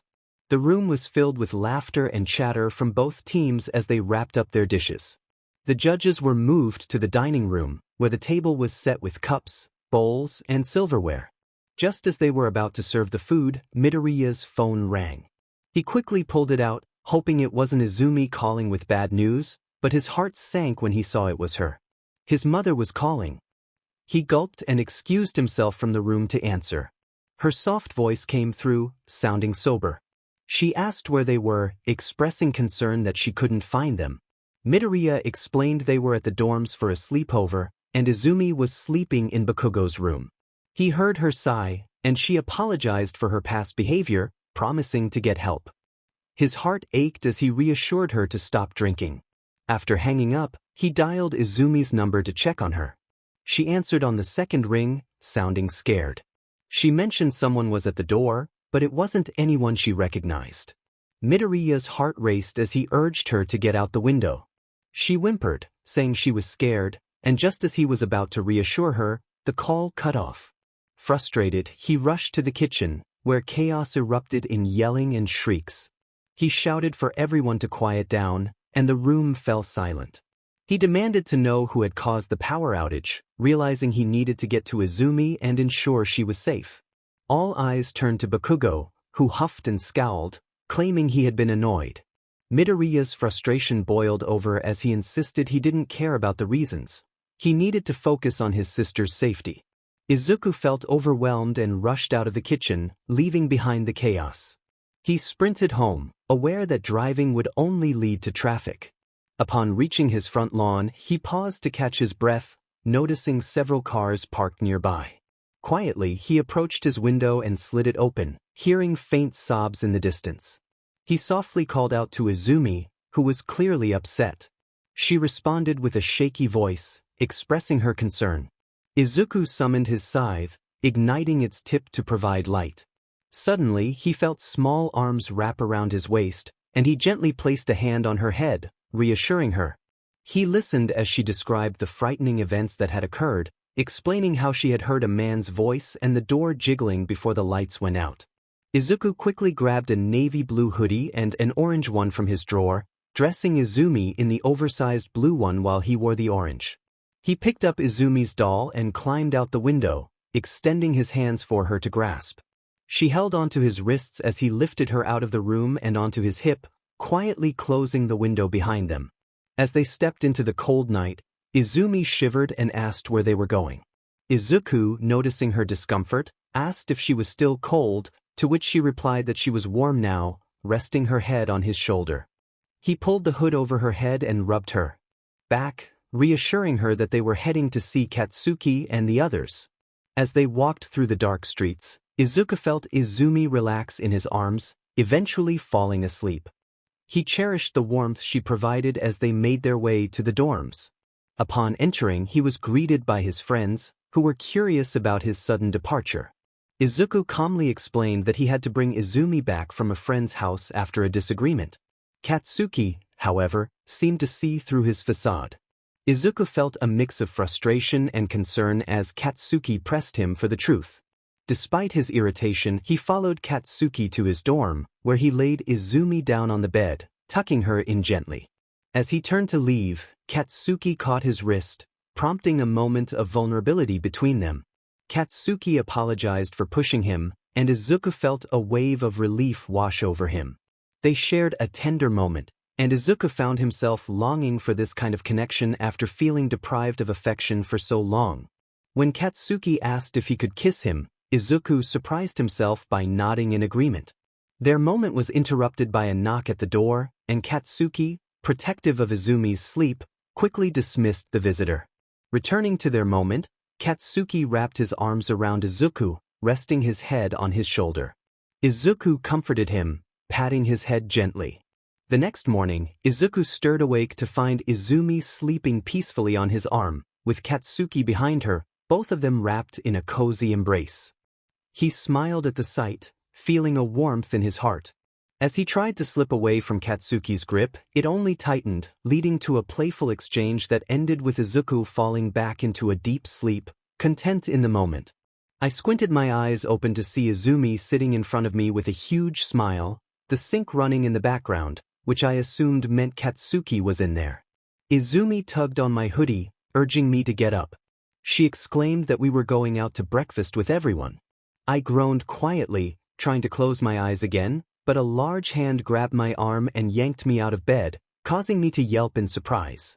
Katsuki, with his usual blank expression, told me to get up and mentioned he was dropping us home to get ready before walking back into the bathroom. I was ready to kick him when Izumi held up her doll, Ms. Midnight, asking if I could hold it for her while she went to see if Shima had more delicious beef jerky.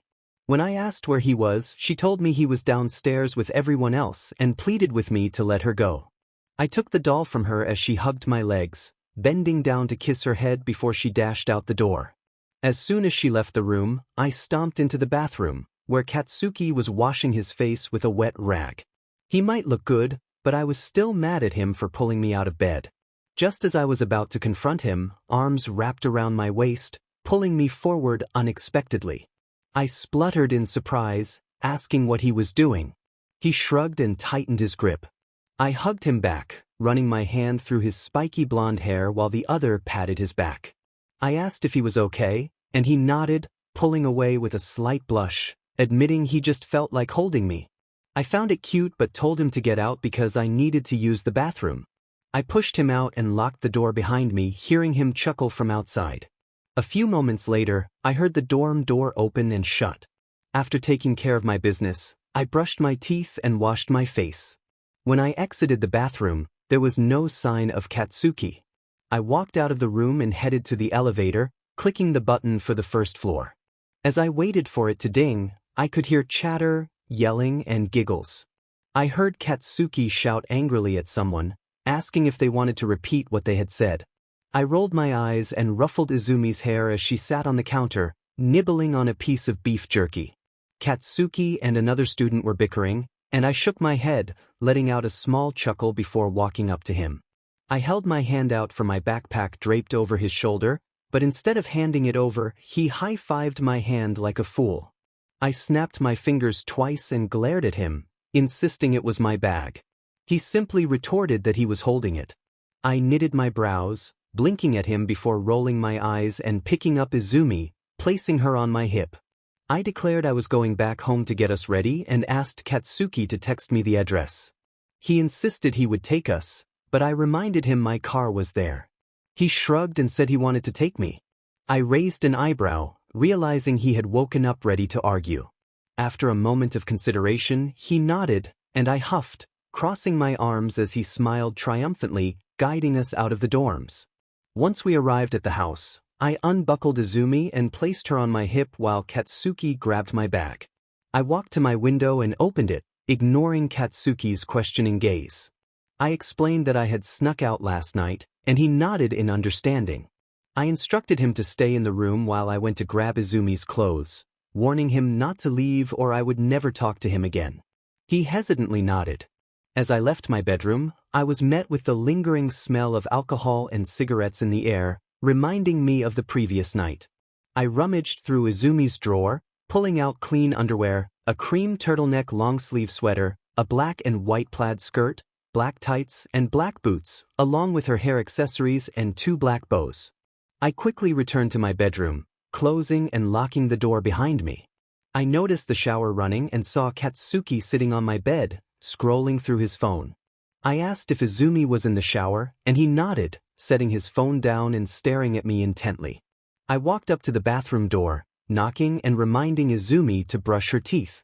After receiving an okay from her, I went to my drawer and pulled out clean underwear, an oversized white long-sleeve shirt, a black t-shirt with a yellow smiley face, and black cargo pants. I tossed the outfit on my bed as Katsuki immediately picked it up to look through it. I went into my closet to grab my black, white, and yellow Air Jordans. I told him to stop touching my stuff, and he looked me in the eyes, slowly putting the clothes down. He turned around, facing the bed frame and bringing his knees to his chest. I raised an eyebrow, wondering what he was doing. When I turned to walk away, I felt a grip on my wrist and hip before being thrown onto the bed, the wind knocked out of me. When I opened my eyes, I saw Katsuki staring down at me with a smirk. Before I could react, he leaned in closer and I felt a rush of surprise. I was taken aback by his sudden boldness. He walked back to my mirror, leaving me momentarily stunned. I slowly sat up, calling his name. He turned to me, raising an eyebrow and walking toward me again. I scooted to the end of the bed, unsure of what to make of his behavior. I asked if he was okay, tilting my head in confusion. He shook his head, playfully booping my nose before giving it a quick kiss. Just then, Izumi shouted from the bathroom that she needed clothes. I got up and grabbed Izumi's clothes from the nightstand. I cracked the bathroom door open, looking away as I handed her the clothes before shutting the door again. I called out for her to hurry up since I needed to shower too, and she replied back. Once Izumi finished in the bathroom, I styled her hair into 2 pigtails before stepping into the shower. After washing off, I dried myself, applied moisturizer, and changed into my outfit. I layered on 2 chains and slipped on some rings. Exiting the bathroom, I found Izumi and Katsuki taking pictures in the mirror. Izumi excitedly urged me to join them. I chuckled, put on my shoes, and walked over to them. We snapped a few selfies before Izumi headed back to the bathroom. I stood up to grab my phone, expressing my desire to take some pictures for my Instagram. I sat between Katsuki's legs, and he rested his head on my shoulder, wrapping his arms around my waist. I brought my knees halfway to my chest, holding my phone in front of my face to hide it before snapping multiple pictures. I asked Katsuki to pick one, but he shrugged, saying they all looked the same. I clicked my tongue, standing on my tiptoes to playfully push his face away. I stood in front of the camera to take a picture of my outfit, and Katsuki wrapped his arms around me from behind, resting his chin on top of my head. After taking the picture, I happily looked down at my phone and decided to post 3 of them before shoving my phone into my pocket. I turned around and wrapped my arms around Katsuki's neck. His gaze remained locked on mine as he pressed his forehead against mine and closed his eyes. He asked if I still hated him, acknowledging that I had forgiven him but still seemed uncertain. I shook my head, reassuring him that I didn't harbor any resentment. I explained how I noticed his change through his interactions with my sister and his persistence in trying to communicate with me. I could see the guilt in his eyes, and it was evident to everyone around us. He sighed and wrapped his arms around me, thanking me for giving him another chance, even though he felt he didn't deserve it. I clarified that I wasn't giving him a second chance to fix his past mistakes but rather to prove himself. He promised that he wouldn't need a third chance. I lifted my head to look at him, gently holding his face as I leaned in. Our lips connected in a slow, sweet kiss filled with emotion and love. I realized I might be falling for him again, or perhaps I already had. Suddenly, Izumi scrunched her nose at us, exclaiming her disgust. I laughed softly as Katsuki chuckled against my shoulder. He playfully asked if she wanted kisses too, and then began chasing her around the room as she screamed and giggled in delight. When he caught up to her, he lifted her and tossed her onto the bed, which made me laugh. He turned to me with raised eyebrows, teasingly asking if I found it funny. I laughed harder as he picked me up and tossed me onto the bed beside Izumi before jumping on top of me and tickling me. My laughter erupted in an uncontrollable snort. He then turned his attention to Izumi, continuing the playful tickling. After moments of breathless laughter, I decided it was time to leave. We exited through my window and walked to his car. With Izumi sleeping in the back and the music playing softly, the car ride was mostly silent. Occasionally, I glanced at Katsuki, who was focused on the road with a serious expression. At each red light, I leaned over to smooth out the wrinkles on his forehead. I asked him if he could watch Izumi after breakfast since I needed to take care of something. He nodded and offered me his car since mine was at the dorms, suggesting we could catch a ride with someone else. I inquired about his habit of giving his friends nicknames instead of using their real names, and he shrugged, saying it suited them. When we arrived at the breakfast place, Kaminari complained about our delay while sipping his drink. I giggled as I settled into my seat with Izumi on my lap, and Katsuki joined me. He asked if we needed an extra chair for her, but I decided to request a high chair instead. Looking around, I noticed many people had canceled, leaving just a few of our friends at the table. A waiter approached us, smiling and asking if we were ready to order. I ordered a water and asked for hot chocolate for Izumi. The waiter chuckled and noted our requests, but I noticed Katsuki glaring at him. He ordered a water too, adding a quiet please, which made me smirk. After the waiter left, I asked if Izumi could have a high chair, and he nodded before returning with one shortly after. I placed Izumi in her seat. The server approached, a hint of blush on his freckled nose, and asked if we were ready to order. I replied that we weren't yet, and he nodded before walking away, promising to return shortly. Mina smirked at me, teasing that the boy clearly had a crush. Kaminari chimed in, noting how the server had been blushing. I chuckled lightly, but my amusement was interrupted when I felt my chair being tugged. I turned to see Katsuki glaring at Kaminari. Katsuki asked Izumi what she wanted, and she excitedly declared her choice of chocolate pancakes and bacon. I laughed at her enthusiasm. Turning to Katsuki, I inquired about his order. When he didn't respond right away, I looked up to find him blushing as he stared at me. He eventually mumbled his choice of chicken and waffles, and I enthusiastically agreed, sharing a light laugh with him.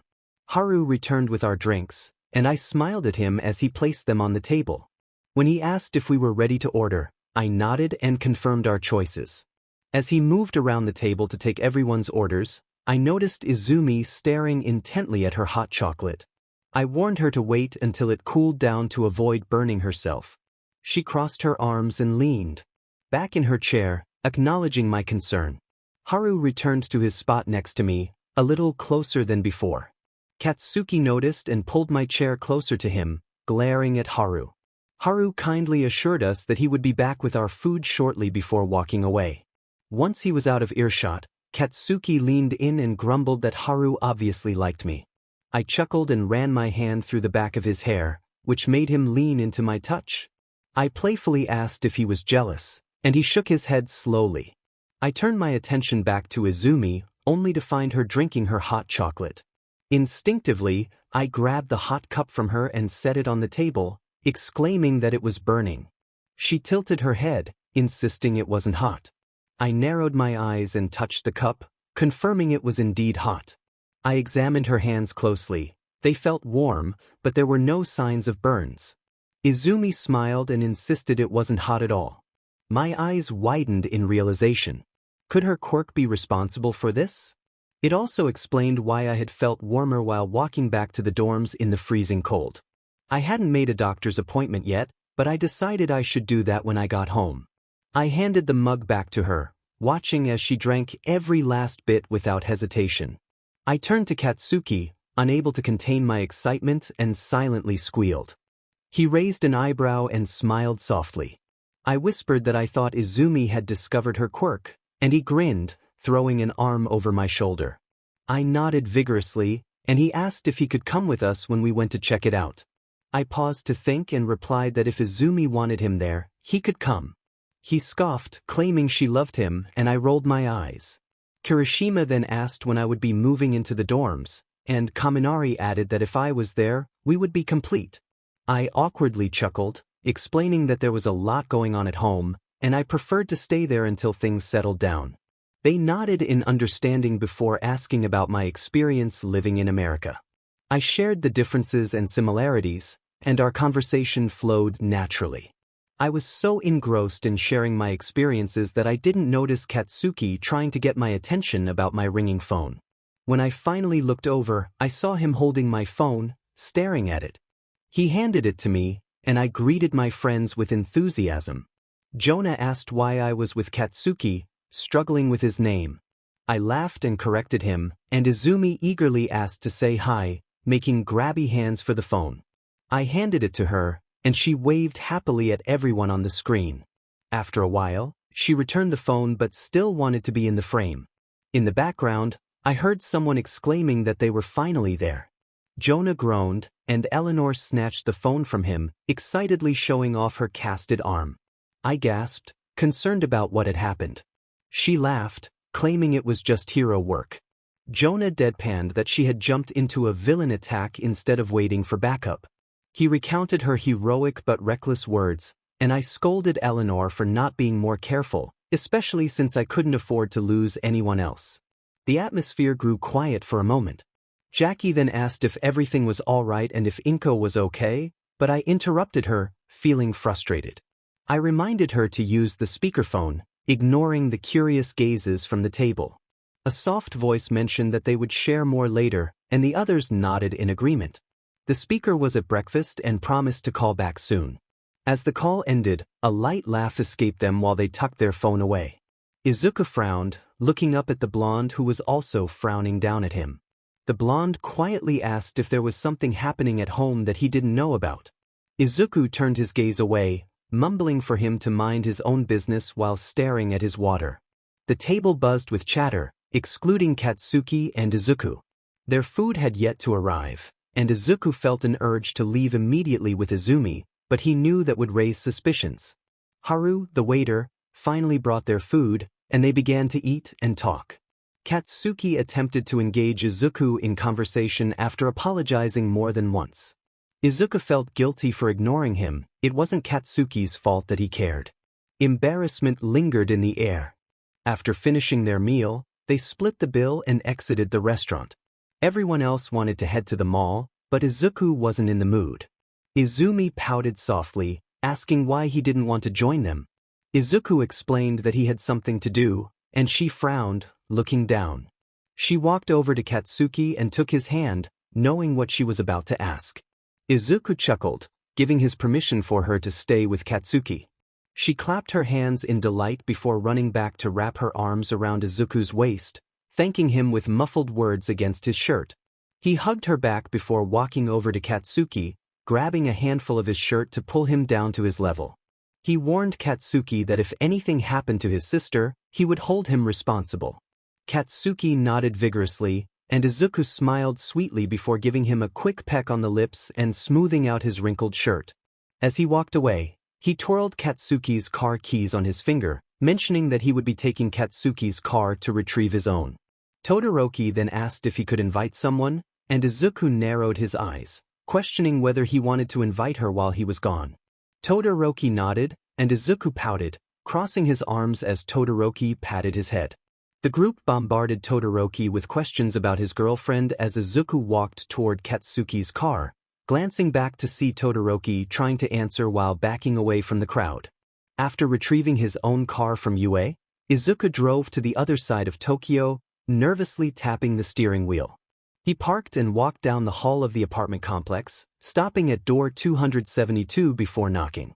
A voice from the other side asked who it was, and Izuku playfully responded that it was his favorite Quirkless. The door swung open, and he was immediately enveloped in a warm embrace. Kai exclaimed in surprise, and Izuku chuckled, returning the hug. They settled on the couch, where Izuku sipped tea that Kai had prepared. He had intended to visit sooner, but life had gotten busy. Izuku replied that he was doing okay, and Kai inquired about Izumi and their mother. Izuku's breath hitched as he answered that they were fine, looking down at his cup. Kai then stood up, opening a drawer in the kitchen. He revealed that Izuku's father had written letters for each of them, his mother, sister, and Izuku himself. Kai handed him the 3 envelopes, explaining that their father had been trying to find ways to keep the city safe after hearing that the League was coming to town. He had a gut feeling that something was going to happen. Kai gestured to the envelopes, sharing that their father wanted him to have them on his 18th birthday, but he felt Izuku deserved them now. Izuku absorbed the information, realizing that his father had known he wouldn't make it. He whispered in disbelief, and Kai placed a hand on his shoulder, offering him a box of tissues. Izuku hadn't even realized he was crying. He wiped his tears roughly and stood up, determination replacing his sorrow. Kai raised an eyebrow, asking what was going on. Izuku declared that he wanted to learn how to use more weapons. After Izuku left, Katsuki and the others piled into a car to head to the mall. Upon arrival, they found Todoroki's friend waiting for them, though Katsuki suspected there was more than friendship between them. Izumi clung to Katsuki's side, pointing excitedly at different stores as they decided to split into 2 groups. Izumi, along with some friends, went one way, while the rest of the group went another.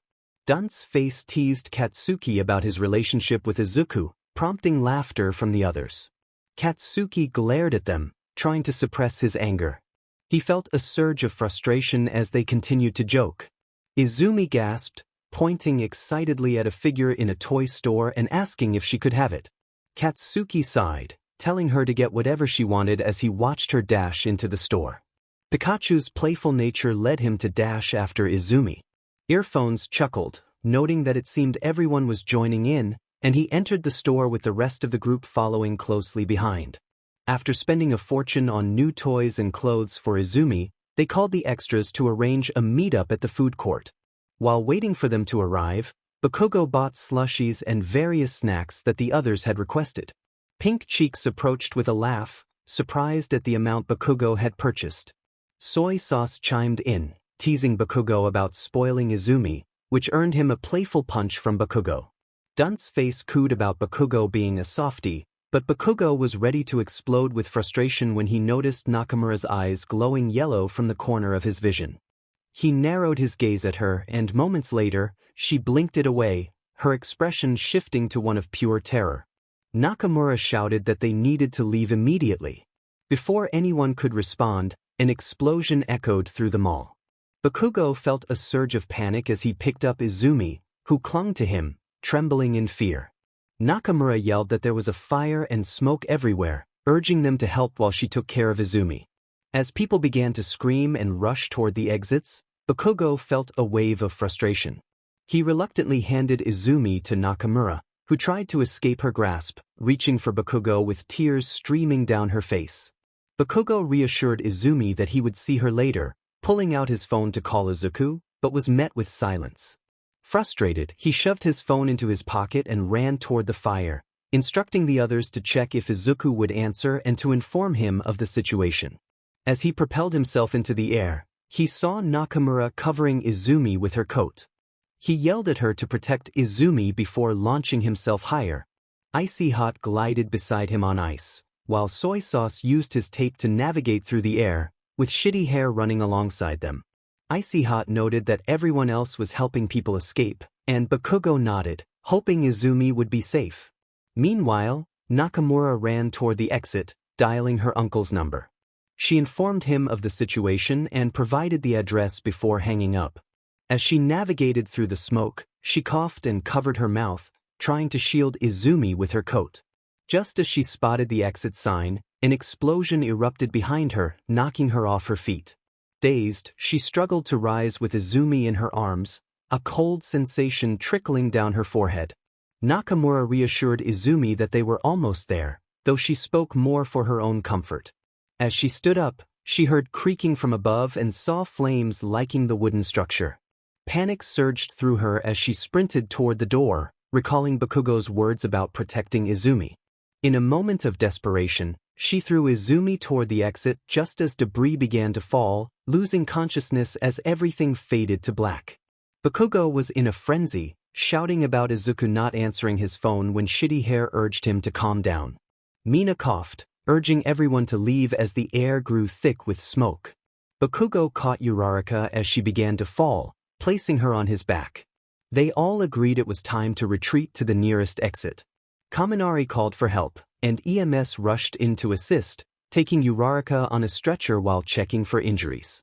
Later, Izuku expressed his gratitude to Shinso for watching over Izumi, who was peacefully sleeping in his arms. He promised to return shortly before heading to the hospital with Katsuki to check on their friends. Knowing that Izumi associated hospitals with loss, Izuku decided it was best not to bring her along. Upon arriving, they asked the front desk for Tanaka Nakamura, eager to see her since she had risked her life for Izumi. They stepped into the elevator, and Katsuki complained about the difficulty of finding a single hospital room. Izuku reassured him that they were almost there. Finally, they reached the room and opened the door to find Todoroki and Nakamura in a tight embrace. Nakamura wore a hospital gown, a bandage on her head, and an 4 in her arm. She quietly insisted she was fine, but Todoroki's voice cracked as he reminded her how close she had come to danger. Izuku entered the room softly, and both Nakamura and Todoroki turned to him, a smile spreading across her face. He approached her and wrapped his arms around her, expressing his heartfelt thanks, tears brimming in his eyes. Nakamura chuckled lightly, reminding him that being a hero was her job. Bakugo, standing a bit further away with his arms crossed, finally spoke up, asking Nakamura about her quirk. "How did you know that was going to happen?" Katsuki narrowed his eyes as he approached the precognition, she began. "It allows me to see up to a minute into the future. At first, it started with just 6 seconds, but I've trained hard. It usually comes randomly, often before a disaster. My eyes glow yellow when it happens." She explained briefly, wondering if she should let him write this down. Katsuki nodded, expressing his relief. He mumbled that he was glad he had trusted her. She smiled in response, but he turned away and scoffed, revealing a softer side beneath his tough exterior. When he asked when she would be discharged, she replied that it would be tomorrow morning, as the doctors had noted her fast recovery. They decided to check on the others. As they visited their classmates, they found Uraraka was doing fine and would be out in a day or so. Ida's fever had lowered, and he would be discharged once it was completely gone. Tsu was in a state of hibernation for now, and Mina would also be discharged later due to her quick recovery. Exiting the hospital, Katsuki chuckled about how nothing could keep their class down. He acknowledged their strength, and she playfully bumped him, teasing him about his admission.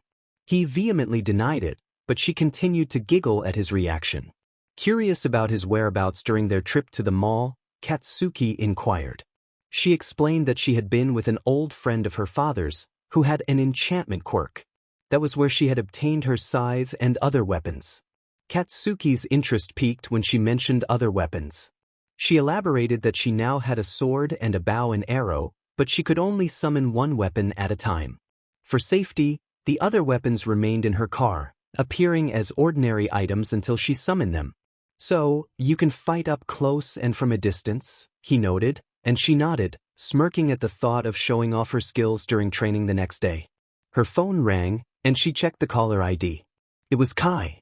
When she answered, he expressed concern about not hearing from her and asked if everything was all right. She reassured him that everything was fine now, and he sighed in relief, admitting that he had almost panicked. He suggested she bring little Umi next time, asking if the girl had developed her quirk yet. She mentioned she hadn't made an appointment to check. When Kai inquired about her own quirk, she hesitated, nervously laughing as Katsuki watched her closely, gripping the steering wheel. Kai said he would see them later, and she hung up. Katsuki confronted her about lying, sensing something was off. She insisted nothing was wrong, but his intense gaze made her uncomfortable, leading to an awkward silence during the car ride back. Upon arriving at Aizawa's house, She stepped out of the car and entered to the sounds of laughter and excitement. Izumi was dramatically declaring a mission to save the queen from the villain. She saw Izumi holding a fake pink sword while sitting on Kaminari, who was crawling toward Kirishima, acting as the villain keeping Eri captive in a large birdcage. Joining Shinso, Jiro, Siro, and Momo, who were watching from a distance, she learned that Izumi had been upset when she woke up without her. Shinso explained that he had called Kirishima for help, and he had brought everyone along with snacks. Izumi excitedly declared that since she was there, she could be the backup villain. Yuki playfully protested, but Izumi insisted, dragging Katsuki along as he complained. Everyone joined in the game, and after a while, the younger girls left to play in Eri's room. The remaining boys and Momo settled on the couch, sharing laughter over their playful banter. Kaminari joked about going to bed at a specific time, prompting a humorous argument about grades. Kirishima chimed in, teasing Katsuki about how he was wrapped around Izumi and Izuku's fingers. As the girls returned with hair accessories and makeup, Eri asked Katsuki if she could do his nails, and he reluctantly agreed. Izumi eagerly asked if she could do his hair, but Katsuki mumbled a refusal, trying to avoid the attention. "It won't hurt, I promise." She smiled softly, and the blonde furrowed his brow, running a hand through his hair. Everyone snickered at him as he tried to deny the little girl. She added happily that he could do her hair afterward. Katsuki said no sternly, glaring at her. Her eyes widened as she nodded, placing the items in front of her while tears filled her big green eyes. Izumi held her head low and walked to Kirishima, who pouted, allowing Izumi to rest her head on his shoulder. Kirishima rubbed her back, offering comfort. Katsuki furrowed his brows and tilted his head at the two before groaning and yanking her to him, wrapping his arms around her. "Fine," he said, "you can do my hair, just don't go crying to shitty hair." His eyes widened in surprise. Izumi questioned the nickname, pulling away from Katsuki and tilting her head. I reached over and flicked Katsuki on the side of his head, causing him to flinch and rub the spot. "No, I meant ugly hair," he corrected himself. Izumi furrowed her brows in confusion. "Ugly hair? But his hair isn't much different from yours," she pointed out, causing everyone in the room to stifle their laughter until Kaminari snorted, letting out a wheeze. Now everyone was laughing uncontrollably. Katsuki growled, demanding silence. "And done." Izumi beamed after finishing a ponytail with a pink sparkly bow. "Isn't he cute, Zuzu?" "The cutest," I giggled, looking at Kaken. I took out my phone and snapped a picture of his frowning frame. "Don't get moody now, Kaken," I teased, kissing him on the cheek. His cheeks turned scarlet red as he turned away from me. "See whipped," Kaminari announced, prompting Katsuki to snap his head toward him, fists clenched tightly. "Cheer up, Yuki. Now you can do my hair." Izumi beamed, holding Katsuki's hands as his glare softened. He smiled at her and nodded. Izumi clapped her hands together and sat down on his lap. Katsuki was currently braiding Izumi's hair into 2 Dutch braids. He stayed focused on her hair, a rubber band around his wrist and a bow hanging from his mouth. I grabbed my phone and took a picture. "Can we have a big sleepover?" Eri asked, stuffing a cookie into her mouth as her brother brushed her hair into a ponytail. "It's up to you, Umi," I said, and she nodded frantically, causing Katsuki to lose his grip on her hair, making it unbraid slightly. "Oops, sorry Yuki," she giggled. Soon, everyone agreed to the sleepover. "I'll go get blankets and tell Dad," Shinso said, standing up and walking down the hall. The rest of the night went smoothly. I ignored Ma's texts and calls, knowing I would pay the price for it tomorrow morning. All that mattered was that Izumi had fun and forgot all about what happened the day before. Today was Monday, and we had a day off from school. Shinso was up early and made everyone breakfast. We all thanked him and Aizawa for letting us stay, and Katsuki, Izumi, and I made our way to my car. I was going to drop Katsuki off at the dorms and get my car. I told Katsuki I would see him tomorrow as he waved at me and Izumi before heading inside the dorms. I buckled Izumi into her car seat and got into the driver's seat, pulling out and heading home. "Zuzu, why don't you live in the dorms?" Izumi asked. I sighed, looking at her through the rearview mirror. "You know why, Izzy? It's too dangerous to leave you home with Ma, I explained. Why can't I go with you? You can't, Izzy. That's why I'm staying home until Ma gets better, I said. She nodded and stared out the window. Do you think my quirk will come soon? She suddenly asked. I smiled at her. Definitely. I booked you a doctor's appointment to see if it's here already or if it's close to coming, I said excitedly. Izumi giggled happily, mumbling about how powerful her quirk would be and how she would be a strong hero like her dada. Do you think Dada would be proud of me? She asked. Of course, I replied honestly. Dad would be so proud of his little girl. A couple of weeks passed, and today was the day we would find out what Izumi's quirk was and if it had arrived. Katsuki was playing with the toys in the waiting room with her. I would be with them, but I had a headache since we walked through the hospital doors. Zuzu, do you want to join us now? Izumi shouted at me, and Katsuki looked up at me, silently asking if I was okay. Not right now, Izzy, I replied, dragging my knees to my chest and resting my head between them. Come here, Izuku, Katsuki said softly, patting his lap. I sighed and stood up, walking to his side.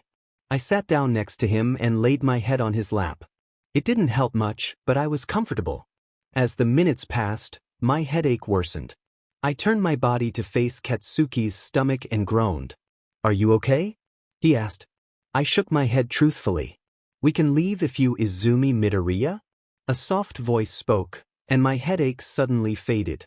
It's fine, I feel better, I said, standing up and taking Izumi's hand. That's me. Izumi cheered, raising her hand. Come and look. Dr. Kyudai is ready for you, the young woman smiled sweetly. Out of nowhere, I felt nervous. A pit formed in my stomach that wouldn't go away. Izumi started walking forward, but my grip on her hand tightened, causing her to stop and look up at me, confused. Izuku, Katsuki said softly, placing a hand on my shoulder. I blinked out of it and began walking forward. Okay, let's go, I smiled weakly at Izumi. She tilted her head at me before walking by my side. You guys can wait in here. He'll be with you shortly, the woman said before leaving the small room. My heart was pounding. I didn't know why my body felt this way. Was it trying to tell me something? Zuzu, what quirk do you think I'll have? I hope it's something like Dada's, Izumi said, rocking back and forth with the brightest smile a 4-year-old could give. I sighed as the pounding in my chest slowed down and smiled at Izumi. I definitely think it's something like Dad's, I said. Izumi squealed with her eyes closed, bouncing up and down, and I chuckled at her. Do you feel better, Izuku? Katsuki asked me, and I nodded. Yeah, maybe I'm just nervous. You know, I don't want her to come out quirkless like me, I said shyly, rubbing the back of my head. Katsuki nodded awkwardly, avoiding eye contact. The door opened, revealing a short, bald old man wearing goggles and a lab coat. His appearance was unsettling, sending shivers down my spine. He looked familiar, but I couldn't quite place him. It was okay, I thought quietly as he took a seat across from us. Hello there, little Midoriya. How are you feeling? He asked, and Izumi responded with a bright smile, declaring that she felt great. That's good. Have you shown any signs of a quirk? Feeling anything unusual? He inquired while glancing at a clipboard. It says here that your parents' quirks are related to fire and telepathy. Do you feel any of that? He looked up at her, waiting for an answer, and Izumi thought hard. Sometimes I feel a little warm, she said, and I added my observation. When it was freezing cold outside, we were walking to the dorms, and she suddenly warmed us up. A few weeks ago, we went out for breakfast, and she drank a hot chocolate without any trouble, I explained. The doctor nodded thoughtfully. Well, it seems to me that your quirk will be here soon, and it will likely involve heat. I can run a few tests now to find out what it is, or we can wait until it shows completely, he suggested with a grin. A sense of unease washed over me. Something urged me to leave, and my breath quickened as Katsuki and the doctor's eyes turned toward me. I ignored Katsuki and focused intently on the doctor, who looked so familiar. Izumi suddenly shouted her eagerness for the test, and the doctor's expression shifted to a bright, unsettling smile. Great, now let me just, he began, reaching for Izumi's head. In a sudden burst of instinct, I stood up abruptly, knocking over my chair, and caught his wrist before he could touch her. Izumi looked up at me, shocked, while Katsuki quickly stood beside her. I glared at the doctor, who stared back in surprise. Who gave you permission to touch her? You didn't do that to me to check if I had a quirk, did you? I demanded. What were you about to do, huh? I raised my voice, and Katsuki lifted Izumi, who looked frightened. I released the doctor's wrist. We won't be coming back. Come on, Katsuki, I said, quickly exiting the room. What was he about to do? Why did he need to touch her to know what her quirk was? Was it his quirk? No, if it were, he would have just said so. And if that were the case, why would he call it a test? A realization struck me. He was my old doctor, the one who had confirmed I was quirkless. Once we reached the car, I climbed into the passenger seat while Katsuki secured Izumi in the back. Once she was settled, she upsetly confronted me. Why did you do that, Zuzu? We could have found out what my quirk was, she exclaimed, crossing her arms. No, we weren't.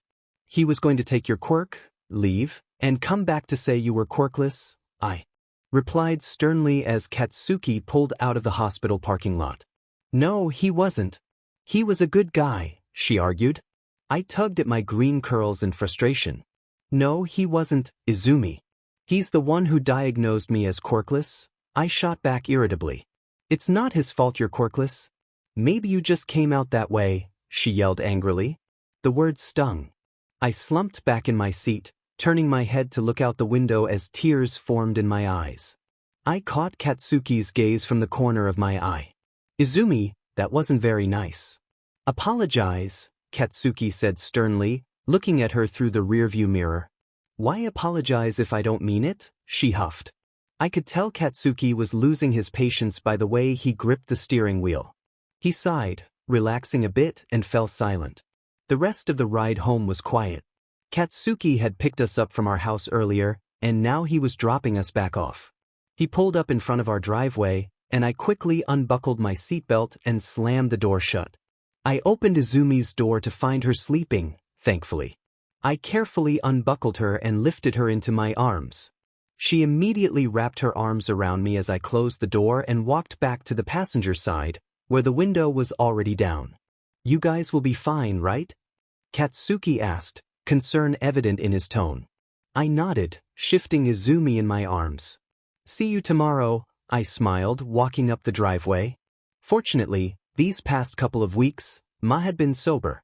She explained that she had seen Izumi being taken out of the mall in tears by Eraserhead and felt horrible, realizing she needed to get her act together before she lost us.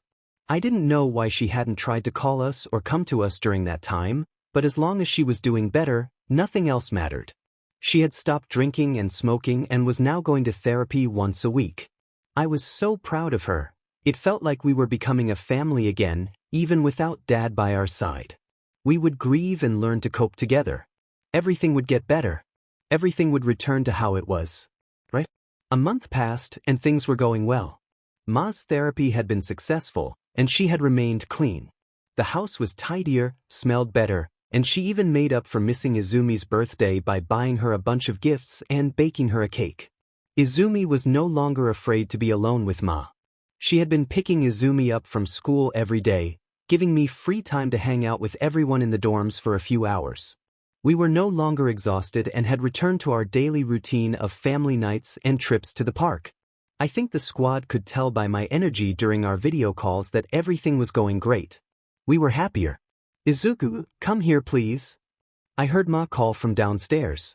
I had been in my room finishing up homework. I set my pencil down and made my way downstairs. Zuzu!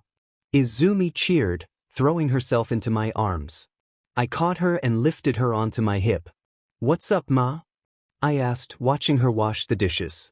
She nodded toward the living room with a bright smile. Izuku set Izumi down, giving his mother a confused look before stepping into the room. Kirishima, Kaminari, Bakugo, Shiro, Jiro, and Mina were there, their smiles brightening upon seeing him. Kirishima beamed, announcing that they had a surprise for him. Izuku smirked, crossing his arms as he teased that he hated surprises. Katsuki rolled his eyes, insisting that Izuku loved them and that they should get it over with. Kaminari eagerly claimed he wanted to ride with Izuku, and soon others chimed in with their own claims. Jiro shrugged, deciding to ride with Siro, who asked if he could have the auxiliary cord. Jiro scrunched her nose in response, firmly denying him.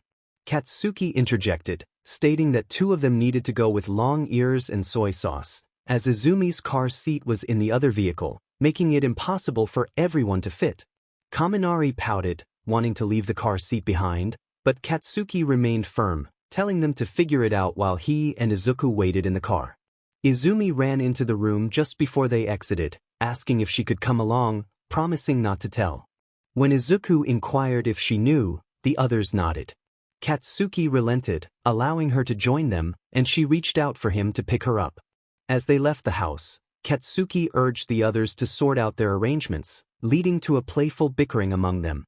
In the end, Kirishima ended up riding with them after Izumi expressed her displeasure when Kaminari entered the car, wanting some of Kirishima's beef jerky. They arrived in front of the dorms, and Izuku asked why they were there as Kirishima lifted Izumi onto his shoulders and Katsuki stepped out of the car. Kirishima shrugged, and they waited for everyone else before walking through the doors, where they were greeted by the excited shouts of their classmates. Izuku was taken aback by the warm welcome, feeling a mix of confusion and joy. Kirishima cheered for everyone to follow him, and Izumi giggled while nibbling on a piece of beef jerky. They opted for the stairs, eager to avoid the elevator, and soon stopped in front of a door at the end of the hall. Mina urged them to go in, and Izuku opened the door, gasping at the sight inside. The room was painted black, featuring a full-sized bed with a forest green bedspread and a black frame. Black storage drawers were tucked under the bed, and green LED lights adorned the walls. Vines hung from the ceiling above the bed, and posters of his favorite music artists and anime decorated the space. A vanity desk and a small flat-screen TV completed the cozy atmosphere. Izuku rushed into the room, overwhelmed by the transformation that reminded him of his old room back in America, but with a significant upgrade. Tears welled in his eyes as he took in the details, including a wall filled with pictures of his friends and family. He expressed his gratitude, wiping away tears as he declared how much he loved it. Mina cooed at his reaction, and soon he found himself enveloped in a group hug from his friends. Katsuki quietly informed him that his mother had visited a week prior, sharing her journey toward recovery and her desire for Izuku to have a better high school experience. She wanted him to move into the dorms, but the decision was ultimately his. Izuku felt a mix of emotions, knowing he wanted to move in but uncertain about it. He promised to think about it, and Katsuki nodded in understanding. Izumi cheered for him, stretching her arms toward him. He picked her up, hugging her tightly and expressing disbelief that she hadn't told him about the surprise. She playfully reminded him it was a secret, and he kissed her cheek before setting her down. Mina shouted for everyone to party, and they all cheered as they raced toward the staircase. Izuku laughed, feeling grateful for his lively class. Kaminari lifted Izumi and pretended to fly her around like a plane, her laughter ringing out as they dashed down the stairs. Izuku sighed, filled with love for his friends. Katsuki turned to him, asking if he would consider moving into the dorms. Izuku hesitated but nodded, sharing his fears about the past and his mother's struggles. However, he felt hopeful about her recovery and confirmed that he would consider the move. Katsuki pulled him closer, hugging him tightly before asking if he would go on a date with him. Surprised but pleased, Izuku agreed, and Katsuki seemed shocked at his response. They discussed plans for Friday night, with Izuku teasingly warning Katsuki not to annoy him before then. Katsuki playfully admitted that might be difficult, and Izuku booped his nose before turning to walk away.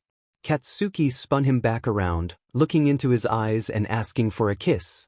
Izuku gave him a quick peck, and Katsuki complained that it wasn't enough, making Izuku giggle as he dashed downstairs.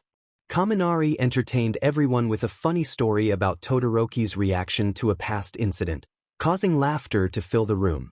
Izuku watched with a smile as Izumi looked around curiously, his hands gently covering her ears to shield her from the laughter. Thank goodness Kaminari suggested it, or there would have been trouble if that word had slipped out of my baby sister's mouth because of him. Todoroki huffed in response to Nakamura's chuckle, nodding in acknowledgement of the situation. The laughter continued as Todoroki grumbled about how strange Izumi had sounded. Izumi, looking up at me with a frown, expressed her desire to join in on the laughter. I couldn't help but chuckle as I began to tickle her sides. Her screams of laughter filled the room as she tried to push me away, giggling and pleading for me to stop. Everyone around us joined in, awed by her infectious joy. We ordered pizza and enjoyed dinner together, the atmosphere filled with laughter, chatter, and embarrassing stories from our first-year experiences. As the night drew to a close, I decided it was time to head home. I picked up a sleeping Izumi from Kaminari's arms, and Mina hopped over the couch, asking if Izumi wanted to spend the night in her new room. I explained that I needed to take Izumi home for school the next day, and everyone bid their goodbyes. As Katsuki and I walked toward the front door, I noticed Izumi clutching a red and white bandana that Kirishima had given her. I offered to return it, but Kirishima insisted she could keep it, shrugging off the need for it. Once outside, I carefully buckled Izumi into her car seat without waking her. Katsuki climbed into the car and turned to me, suggesting that we could drop Izumi off and then return to the dorms. I considered it for a moment before smiling and saying that if my mom could take her tomorrow, I would join him. Arriving at home, I gently lifted Izumi from her car seat and we walked to the front door. Katsuki joked about sneaking through my window, and I playfully shoved him. I handed him the keys to unlock the door, and as we stepped inside, the sweet scent of honey lavender filled the air, making the place feel warm and inviting. I asked Katsuki to lay Izumi in her room while I spoke with my mom. He agreed and took her from my arms. I made my way to my mom's room and knocked on the door, entering after hearing her cheerful invitation. I greeted her with a kiss on the head, and she asked if I enjoyed the surprise she had planned. I smiled brightly, expressing my delight, and she leaned in to kiss my cheek. She then asked if I wanted to move into the dorms, assuring me she could take care of Izumi and that she was getting better. I could see the sincerity in her eyes and felt a wave of emotion. I told her I wanted to move, promising to visit often. Tears filled her eyes as she pulled me into a hug, expressing her love and apologies. I nodded, feeling emotional as I promised to pick up Izumi the next day to share the news. As I left her room, I wiped my tears, and Katsuki approached me, wrapping his arms around me with concern. I reassured him that everything was fine, explaining how emotional my mom and I could be. With a toothy smile, I shared my exciting news about moving into the dorms, and he beamed in response. A month passed, and life had been wonderful since I moved into the dorms. I still picked up Izumi from school every day, taking her out or bringing her to hang out with everyone. She had started a new crock collection, thanks to Kirishima's obsession with them. Her favorites were the red ones adorned with a shark and a red riot charm, matching Kirishima's style. He also gifted her a green bandana and a stockpile of beef jerky, making him her favorite after Katsuki. Kaminari, feeling jealous, gifted her a human-sized Pikachu plush that she cuddled with every night. Now, everyone was trying to win her affection, but I doubted anyone could surpass Yuki, except maybe Kirishima, who was close. Katsuki and I had gone on several dates, and he officially asked me out, to which I happily agreed. The group was excited and planned to surprise Izumi for Labor Thanksgiving Day. They debated whether to host Thanksgiving at the dorms or at Yayarosa's larger place. Some were heading home for the holiday, while others would stay. Mina suggested we have it at the dorms, and Sue asked if I would be staying or going home for Thanksgiving. Izumi answered enthusiastically, declaring we would stay. I explained that my mom had work that day, so it made sense for us to remain at the dorms for the week. Mina was thrilled, especially since her parents often traveled and wouldn't be around for the holiday. To ensure she wouldn't be alone, everyone decided to celebrate Thanksgiving together. Izumi eagerly volunteered to make cakes and pies, while I shrugged and said we would handle dessert duty. Kaminari protested, wanting to take over, but Kirishima chimed in, offering to help, which left Kaminari dramatically gaping at him. Kaminari insisted that Kirishima always had Izumi's attention, claiming he bought her gifts and followed her every command, which made him sound like Bakugo. Kirishima paused for a moment before admitting the truth. Izumi, excited, invited Kaminari to bake with them, causing Kirishima and Kaminari to look at her in surprise. Kaminari playfully picked her up and spun her around, making her giggle with delight. A few days later, the group was preparing to pick up their friends from the airport. Kirishima and Kaminari had volunteered to watch Izumi while Katsuki accompanied me. I was bouncing in my seat with excitement, and Katsuki smiled at me. I reached over to poke his cheek, admiring his dimples, but he scowled and leaned away. I rolled my eyes, knowing he had the cutest dimples when he smiled. After finding a parking spot, I unbuckled my seatbelt and hopped out of the car, impatiently waiting for Katsuki to join me. I grabbed his arm and urged him to hurry. He planted his feet and told me to calm down, suggesting that moving slowly would mean less waiting. I thought about it and nodded, walking beside him. Suddenly, I heard a familiar voice call out my name. I let go of Katsuki's hand and ran to Eleanor, who jumped into my arms. I spun her around, and she clung to me like a baby koala. As I looked up, the rest of the group was running toward us, and we all ended up in a big group hug. I expressed how much I missed them, feeling the warmth of their tears on my shirt. After a while, we decided it was time to surprise Izumi. Ivy was the first to let go, but Eleanor refused to budge. I chuckled and shifted her in my arms, and she grumbled about her smudged makeup. Jonah teased her about wearing waterproof mascara, and Jackie playfully called out to Katsuki, who stood a bit away from us. He scoffed and joined my side. As we began our walk back to the car, I noticed Hayes was unusually quiet amidst the chatter. When I asked him about it, he admitted he was always quiet, but I sensed something was bothering him. I let Jonah take Eleanor from me, as she had fallen asleep after her excitement during the flight. Katsuki distanced himself from me, and I decided to confront him about it. I asked what was wrong, and he sighed, revealing he was nervous about seeing Kirishima. He corrected himself, saying he wanted to be with him but felt guilty after an argument they had 2 weeks ago. I could see the sadness in his eyes, and I wanted to help him understand that everything would be okay. Later, I found myself snuggled up next to Katsuki when Izumi shifted and settled between us. She poked my cheek, still tired, and I pulled her close as she cuddled into my chest. We both drifted back to sleep. Suddenly, I was jolted awake by laughter and commotion down the hall. I glanced at Izumi, who had her hands over her ears, and chuckled softly before slipping out of bed. I brushed my teeth and washed my face, throwing on one of Katsuki's hoodies before returning to wake Izumi. I sat on the edge of the bed, gently brushing her hair from her eyes and rubbing her back. I softly told her it was time to wake up, and she groaned before stretching and smiling at me. I kissed her cheek and encouraged her to get ready for breakfast. As she walked into the bathroom, I mentioned we would be going to IHOP.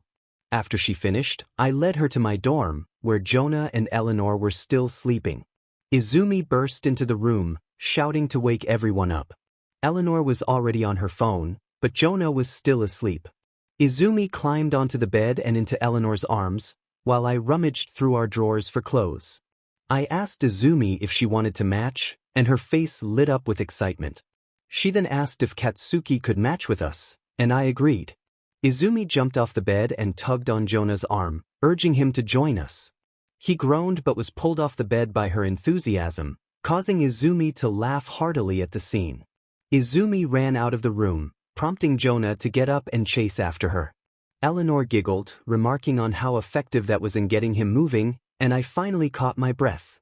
I chuckled, expressing my affection for Izumi. After taking a shower, I changed into a plain green oversized shirt, black baggy cargo pants, and green Converse. Izumi wore a similar outfit, but in purple, while Katsuki sported red. I contemplated for a moment and decided to put my piercings back in, which I had removed when Aizawa started giving me a hard time about them. It felt strange to wear my tongue piercing again.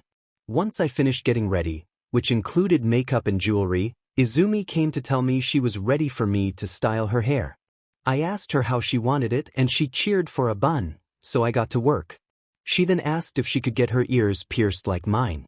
I smiled at her through the mirror, reminding her that she already had her ears pierced but we had taken them out because she kept trying to pull at them. Her eyes widened in surprise, and she excitedly asked if we could put them back in. I agreed, saying we could do it after I finished her hair, and she nodded enthusiastically. Finally, we were all ready to go. We split into 4 different cars and drove to IHOP.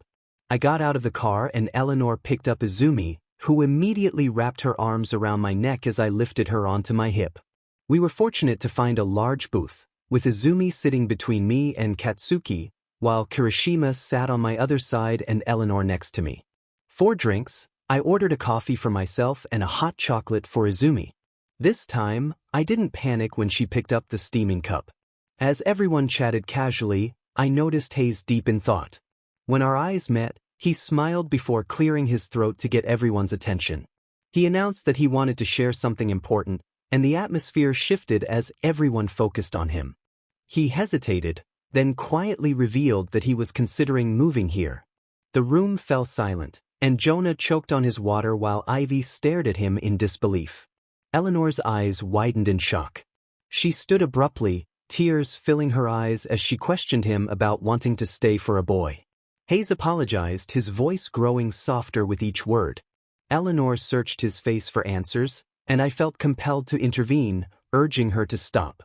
In a moment of frustration, she shouted about how Izuku had already left them and how she couldn't bear to lose Hayes too. With that, she dashed out of the restaurant, covering her eyes with her arm. Jonah quickly followed after her, calling her name. Hayes looked at Ivy and Jackie with hope, but they avoided his gaze. Ivy expressed her sorrow before she and Jackie left to join the others. Hayes stared at the door, tears streaming down his face. Katsuki, sensing the tension, suggested we leave, and I was grateful for his thoughtfulness, not wanting Izumi to witness Hayes' distress. Izumi hesitated but eventually nodded as Katsuki picked her up and walked out. The remaining trio, Kirishima, Hayes, and I, sat in silence. Kirishima reassured Hayes that everything would be okay, but Hayes sobbed, feeling abandoned. I cupped his cheeks, lifting his gaze to meet mine, and told him that they could never hate him. They were just upset and needed time to process everything. I reminded him that Jonah was with Eleanor, and Ivy and Jackie were understanding people. Hayes admitted he hadn't had the chance to explain everything, and I encouraged him to do so, assuring him that everyone would be waiting. Kirishima offered to accompany him, but Hayes declined, stating he would be fine on his own. He stood up and left the restaurant. Kirishima and I took the opportunity to gather everyone again and explain the situation, which they understood. Izumi asked many questions, and we did our best to answer them. After a while, the squad returned, with Eleanor hugging Hayes tightly, unwilling to let go. I asked if they were all right, and Eleanor sniffed, managing a soft smile. We finally placed our food orders and ate in silence for a bit until Kaminari unexpectedly began choking on his food. Laughter erupted as everyone imitated the sounds he made, and I had to stop Izumi from joining in to prevent her from actually choking. We shared stories about how the class had pranked Aizawa by hiding his sleeping bag, which had nearly resulted in their expulsion. Mina brought up the time Midoriya accidentally cut Kirishima's hair with a sword, causing Kirishima to shiver at the memory while I laughed. Kirishima protested that it was traumatizing, but I rolled my eyes, reminding him it was just an inch. Izumi tugged on my shirt, bouncing in her seat as she announced her urgent need to go to the bathroom. I groaned, asking why she hadn't gone before we left the house. She shrugged, explaining she hadn't needed to then. I turned to Eleanor, asking if she could take Izumi to the bathroom, and she nodded. I lifted Izumi and handed her off to Eleanor. As they entered the bathroom, I returned my attention to Kaminari's antics. Meanwhile, in another part of the world, a conversation unfolded about a girl with a powerful quirk. Plans were made to take her, and if another girl got in the way, she would be dealt with. Back with Izuku, he was astonished by what had just occurred. He wore a maid costume, and laughter erupted from the group as they recalled Kaminari's story. Ciro's flustered expression only added to the amusement. They were all a little crazy, and Jackie couldn't help but laugh loudly. Jiro smirked and suggested they talk about the time Kaminari mistook Mina's slime food for actual slime. Kaminari's face dropped as he defended himself, insisting it looked like real pie and questioning why anyone would make such a thing. He had seen it on TikTok, and their playful bickering continued until a loud explosion interrupted them, echoing from the back of the restaurant.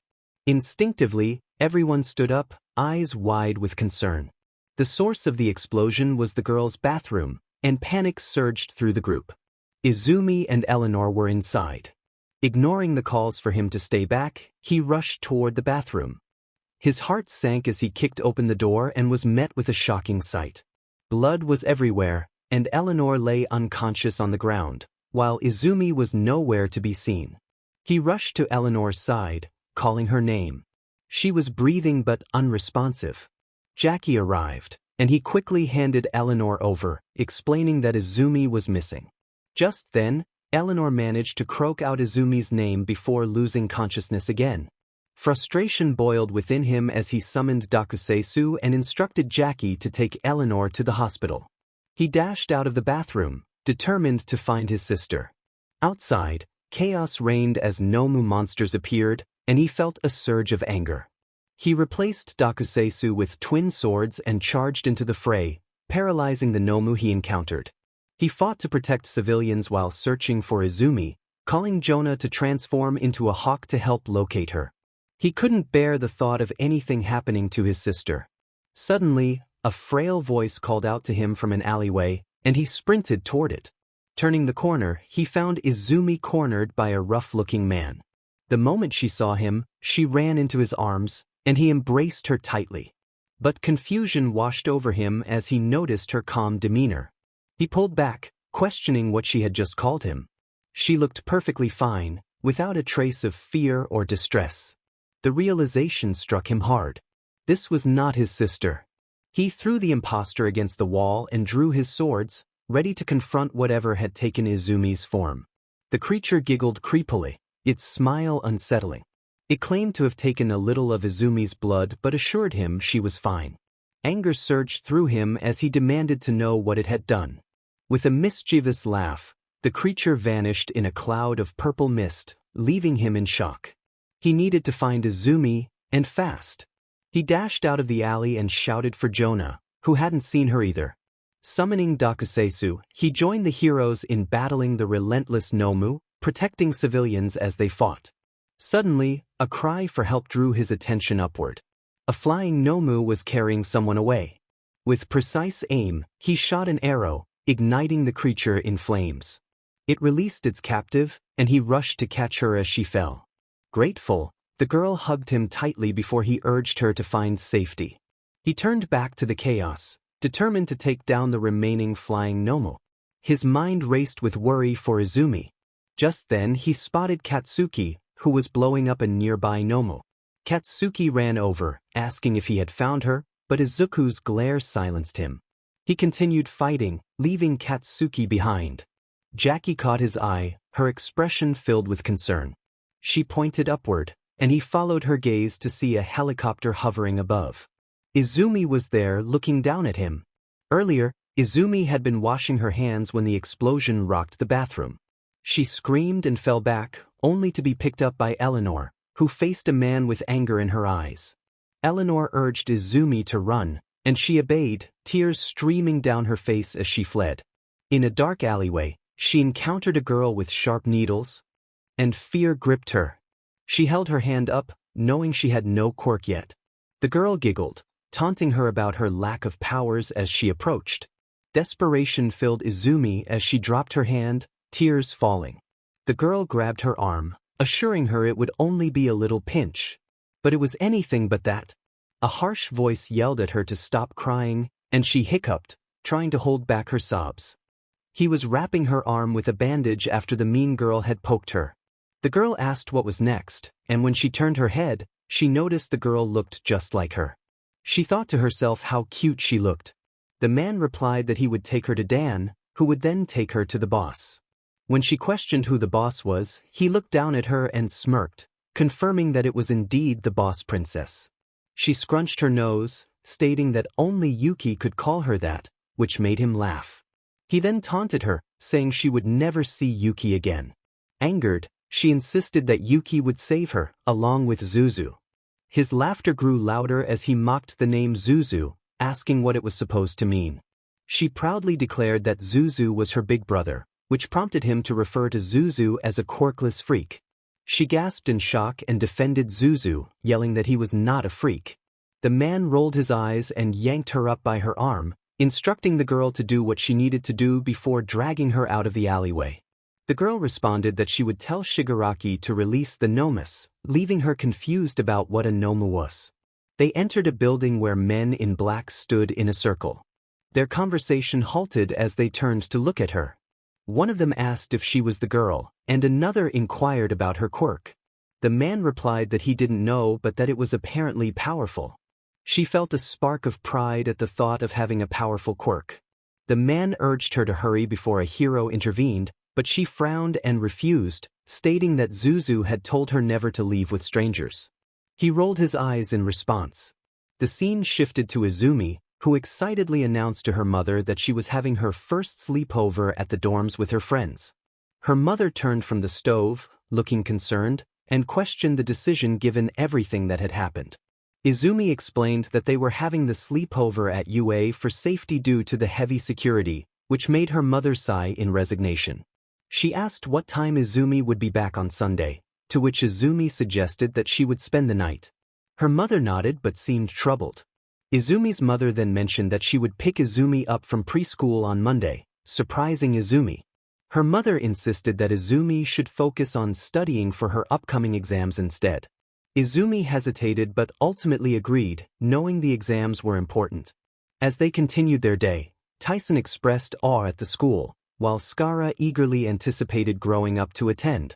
Izumi giggled and led her friends to meet Shima, Yuki, and Hazy. Upon entering the common room, Katsuki greeted Izumi warmly, lifting her into his arms. She introduced her friends, who waved shyly. Skara began to fangirl over Katsuki, bombarding him with questions about his quirk, which he answered enthusiastically. Katsuki then gathered the kids, dressed in army uniforms he had convinced Yamamoto to make for them, and prepared them for a training session. The kids eagerly asked him to help make their quirks as powerful as his, which inflated his ego. Izumi giggled at Katsuki's antics, prompting him to mumble about her being too cute to scold. He blew a whistle to signal the start of their training, which consisted of fun games and scavenger hunts. As they transitioned to playing hide and seek, Izumi suggested they play at night. Hayes shrugged in response to the safety concern, and they headed to the dorms to invite others to join. Mina, Tsu, Kaminari, and Tokoyami decided to participate. Izumi excitedly pointed out that Zuzu should count, and he agreed, stepping outside to begin counting. When he finally shouted that he was coming, he searched the common room and kitchen but found no one. He eventually discovered Emi hiding and invited her to help find the others, reminding her not to reveal anyone's hiding spots. Together, they searched until they found Mina and Izumi, who were hiding in the pantry, relieved that they hadn't been caught. They laughed and celebrated their cleverness with high fives. I huffed, crossing my arms. It was frustrating to think that they would be at the very top. Their laughter echoed around me, and Izumi eagerly chanted for another round of the game. We played 4 more times, the excitement filling the air. Eventually, the kids grew hungry, so Katsuki and I decided to make shrimp pasta and bread. The others joined in with Mina, Kiri, and Hayes baking cookies. Tokoyami went to gather blankets and pillows for our sleepover in the common room, while Kami checked to see if anyone else wanted to join us. The night passed quickly. After the second movie, Tangled, all the kids fell asleep. Kiri and Hayes dozed off on the floor, while Mina and Kami cuddled together. Tokoyami retreated to his room, and the others drifted in and out of sleep in the common room. Todoroki managed to get Tanemaki to sleep downstairs with everyone else. Katsuki and I were the last to fall asleep, snuggled together on the sofa. In the morning, as the kids woke up, Mina, Momo, and I ensured they all brushed their teeth and used the bathroom while Katsuki and Todoroki prepared breakfast. I informed Aizawa that their parents were coming to pick them up, and he stood outside by the gate, ready to open it when they arrived. Izumi hugged me tightly, expressing her joy about the fun we had. I returned the hug, assuring her it was no problem. Once the kids left, we began cleaning up the blankets and pillows scattered across the floor. Izumi exclaimed that we should do it again, maybe next week, and I chuckled at her enthusiasm, though I had my doubts. I ruffled her hair playfully, and she giggled before running into the kitchen. I sighed, knowing Izumi was sleeping over that night and I would take her to preschool in the morning. Worry crept in about Ma picking her up afterward. What if she forgot? Or what if something happened? A hand rested on my shoulder, and I looked up to see Katsuki smiling down at me. He reassured me that Izumi would be fine, leaning down to kiss my forehead before walking away. I was left wondering how he always knew what I needed. The rest of the day went smoothly. I bathed Izumi and helped her choose clothes for school. She picked a simple green shirt and blue jeans. After tucking her into bed, I began my night routine. I crawled into bed next to Izumi, who was lightly snoring. Just as I was about to drift off, there was a soft knock on my door. I invited Katsuki in, and he peeked inside, claiming he couldn't sleep. I giggled and nodded, allowing him to join me. He carefully hopped over Izumi and pulled her close to his chest before bringing me in as well. With a contented sigh, he settled in, and I rolled my eyes at his antics. I teased him about missing his teddy bears, and he hummed in agreement. We exchanged goodnights, and I snuggled closer to Izumi. The next morning, my alarm went off, and I silenced it before getting out of bed. I went to the bathroom to freshen up, brushing my teeth and washing my face. I woke Izumi and guided her through her morning routine while I got dressed. Katsuki, disturbed by the commotion, got ready as well, saying he wanted to accompany me to take Izumi to preschool. As I styled Izumi's hair, she excitedly talked about spending time with Ma that day. I smiled, enjoying her enthusiasm. Katsuki made us breakfast, and we quickly ate before heading out. We dropped Izumi off, and I gave her one last hug and kiss before she ran off to find Tyson. Back in the car, Katsuki drove away, and I stared out the window, a frown settling on my face. A sense of unease washed over me, though I couldn't pinpoint why.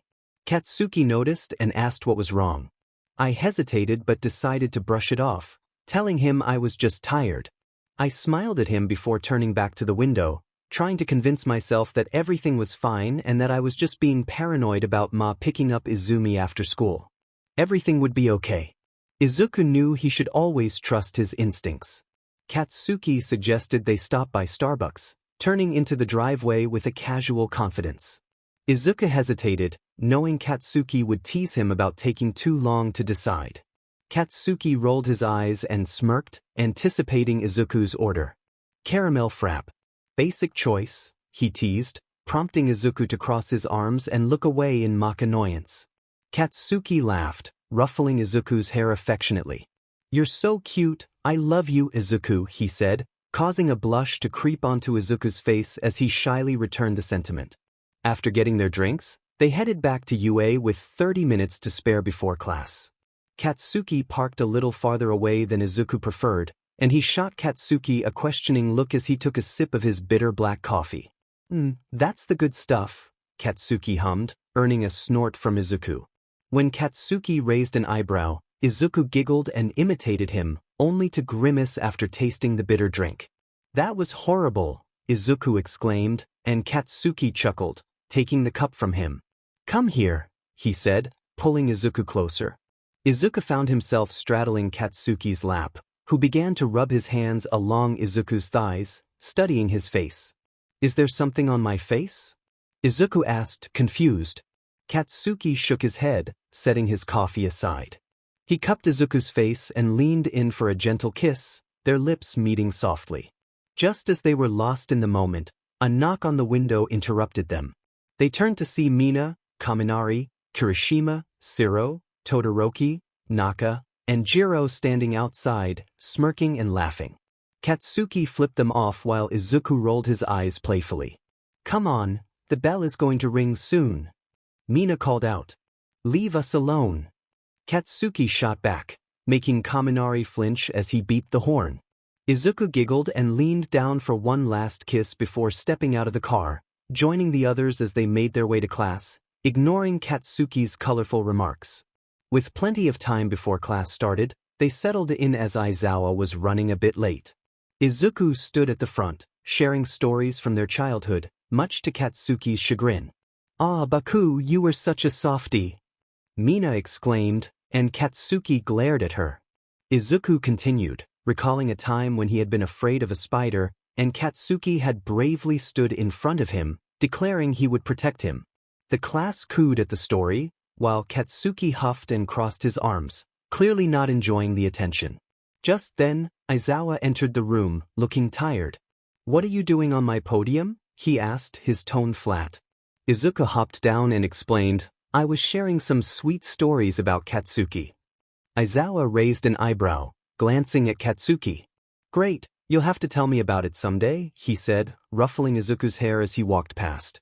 Izuku booped Katsuki's nose playfully before taking his seat. Katsuki grumbled about the gesture, but Izuku just giggled, recalling how cute Katsuki had been before his quirk. Aizawa announced a pop quiz, and the class groaned in unison. "Some of these questions will be on the exam tomorrow, so pay attention," he warned as he distributed the papers. After the quiz, Kaminari lamented how tiring it had been, slumping his head onto the table. Izuku chuckled, slurping his noodles. "I heard we have another one in Mr. Mix's class," Todoroki said, prompting more groans. "Come on, it's just English," Mina said, tossing a chip into her mouth. "Yeah, but tests are the worst." Kirishima huffed, crossing his arms.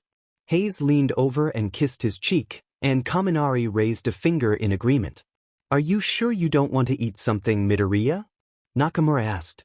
Izuku shook his head, leaning into Katsuki, who rubbed his stomach gently. "My stomach hurts a bit, so I'll wait," Izuku replied. Nakamura nodded, taking a bite of Todoroki's soba. Izuku couldn't shake the discomfort in his stomach, unsure of the cause. When the bell rang, the pain subsided, and he decided he would eat later. As they filed into English class, President Mike greeted them with his usual enthusiasm, causing everyone to cover their ears. "Today's pop quiz will prepare you for tomorrow's exam, so find your seats," he announced. Izuku felt a sense of unease throughout the quiz, his head pounding and throat dry as he focused on the questions before him. My eyes began watering, and my hands were shaking. It had been 2 months since Izumi and I ran away, 2 months since Ma passed away, and 2 months since I broke my promise.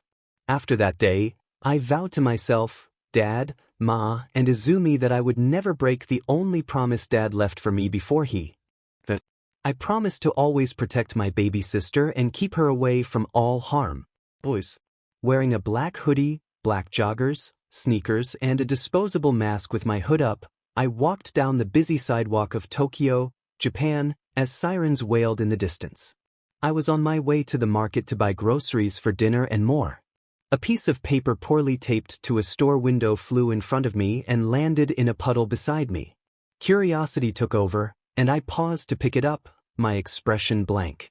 Missing. Izuku Midoriya. Age, 17. If seen or found, call the police immediately. The picture of me from my second year of high school was in the middle of it, where I was smiling as if my life depended on it. I scowled and crumpled the paper, tossing it into a nearby bin. I really have to put an end to this. I don't want anybody looking for us anymore. If I have to find a way to make fake bodies, I will. I'll go as far as that to keep my sister safe. I walked into the market and got what I needed. As soon as I got home, I went to check on Izumi. She was sitting on the floor in her room, playing with her toys. Upon seeing me, she got up and ran to give me a hug. Zuzu was finally back, and I hugged her back, patting her head. I would always come back for her. She giggled and took my hand, asking what we were doing now. I knew she was bored. She hadn't left the house in a month because she was too afraid to. I told her we needed to write a letter to Katsuki, and she nodded excitedly as I led her to my room. I sat down at my desk and lifted her to sit on my lap. I began writing while Izumi watched, even though she didn't know how to read. I was working on teaching her. Once I finished writing, I put the pen down and cracked my fingers with a sigh. I proofread the paper to ensure I hadn't left anything out. Dirk, I know it's been a month since we left, and I know you're worried and still looking for us. But please stop. Stop with the posters and stop agonizing everyone. The reason nobody can find us is that we don't want to be found. I want you to move on and be happy without us. I'm doing this not only to keep us safe but also to keep all our friends and family safe. We are doing well, I promise. Izumi misses you all so much and is currently sitting here while I'm writing this. Here are a few words from her. Hi Suki, I miss you. Tell Hazy, Shima, Kami, Mina, Tyson, Emi, Haru, Skara. I'm cutting this short because she is naming a whole lot of people. Basically, tell everyone she misses them. I can't wait to see you again. I had spicy ramen for dinner, and it was super good. Goodbye, I love you. That was from Izumi. Nonetheless, I'm not as far away as you think I am. You are most likely to see me again when it's safe. I won't be gone forever, just know that, but that doesn't mean you're going to sit here and wait. This could take years. So please be happy for me. I love you forever and always, my Kaken. Remember that. See you soon, love Izuku. Izumi asked when I was giving it to him, watching as I folded the sheet of paper. Tonight, I told her bluntly, standing up and placing her on the ground. She furrowed her brows, following me out of the room. Yes, love, I won't take long, okay? I reassured her, and she nodded. I made dinner, and we sat down at the table, silently eating. Izumi told me about little things she learned about her quirk. She knew she could change others but didn't know how. The neutral color was green. Once we finished eating, Izumi went upstairs to wash up while I cleaned the dishes. I tucked her in bed and read her a bedtime story. After cracking the door closed, I went to my room to get ready. I dressed in all black and dangled a black mask from my ear. I put on red shoes and my iron soles that matched my hero costume. I checked one more time to see if Izumi was asleep, and fortunately she was, so I left the house. Once I got to the city, I jumped from roof to Katsuki's house. I knew he was staying with his parents for now. When I saw his home, I waited for the lights to turn off and a little longer before making my move. I hopped on the roof and peeked inside his room. He was fast asleep, thankfully. I knew he had been having trouble falling asleep. I quietly jumped onto the window ledge and hoped it was open. It was. What an oversight to not lock his window. I stepped inside his room, which looked slightly messy. Wow, Kaken, the clean freak's room is dirty? It made me sad because I knew I was the cause of this. I sighed, walking quietly around, stopping when I heard him shuffling. I slowly turned to see him still fast asleep, and I sighed in relief. I walked to his desk and sat down, turning on the lamp. I noted one last thing before closing the paper again. I stood up and began tidying up his room. Once I was done, I turned off the lamp. I walked to his bedside and placed the paper down. I walked to the window and turned to look at him one more time. He looked so peaceful while sleeping.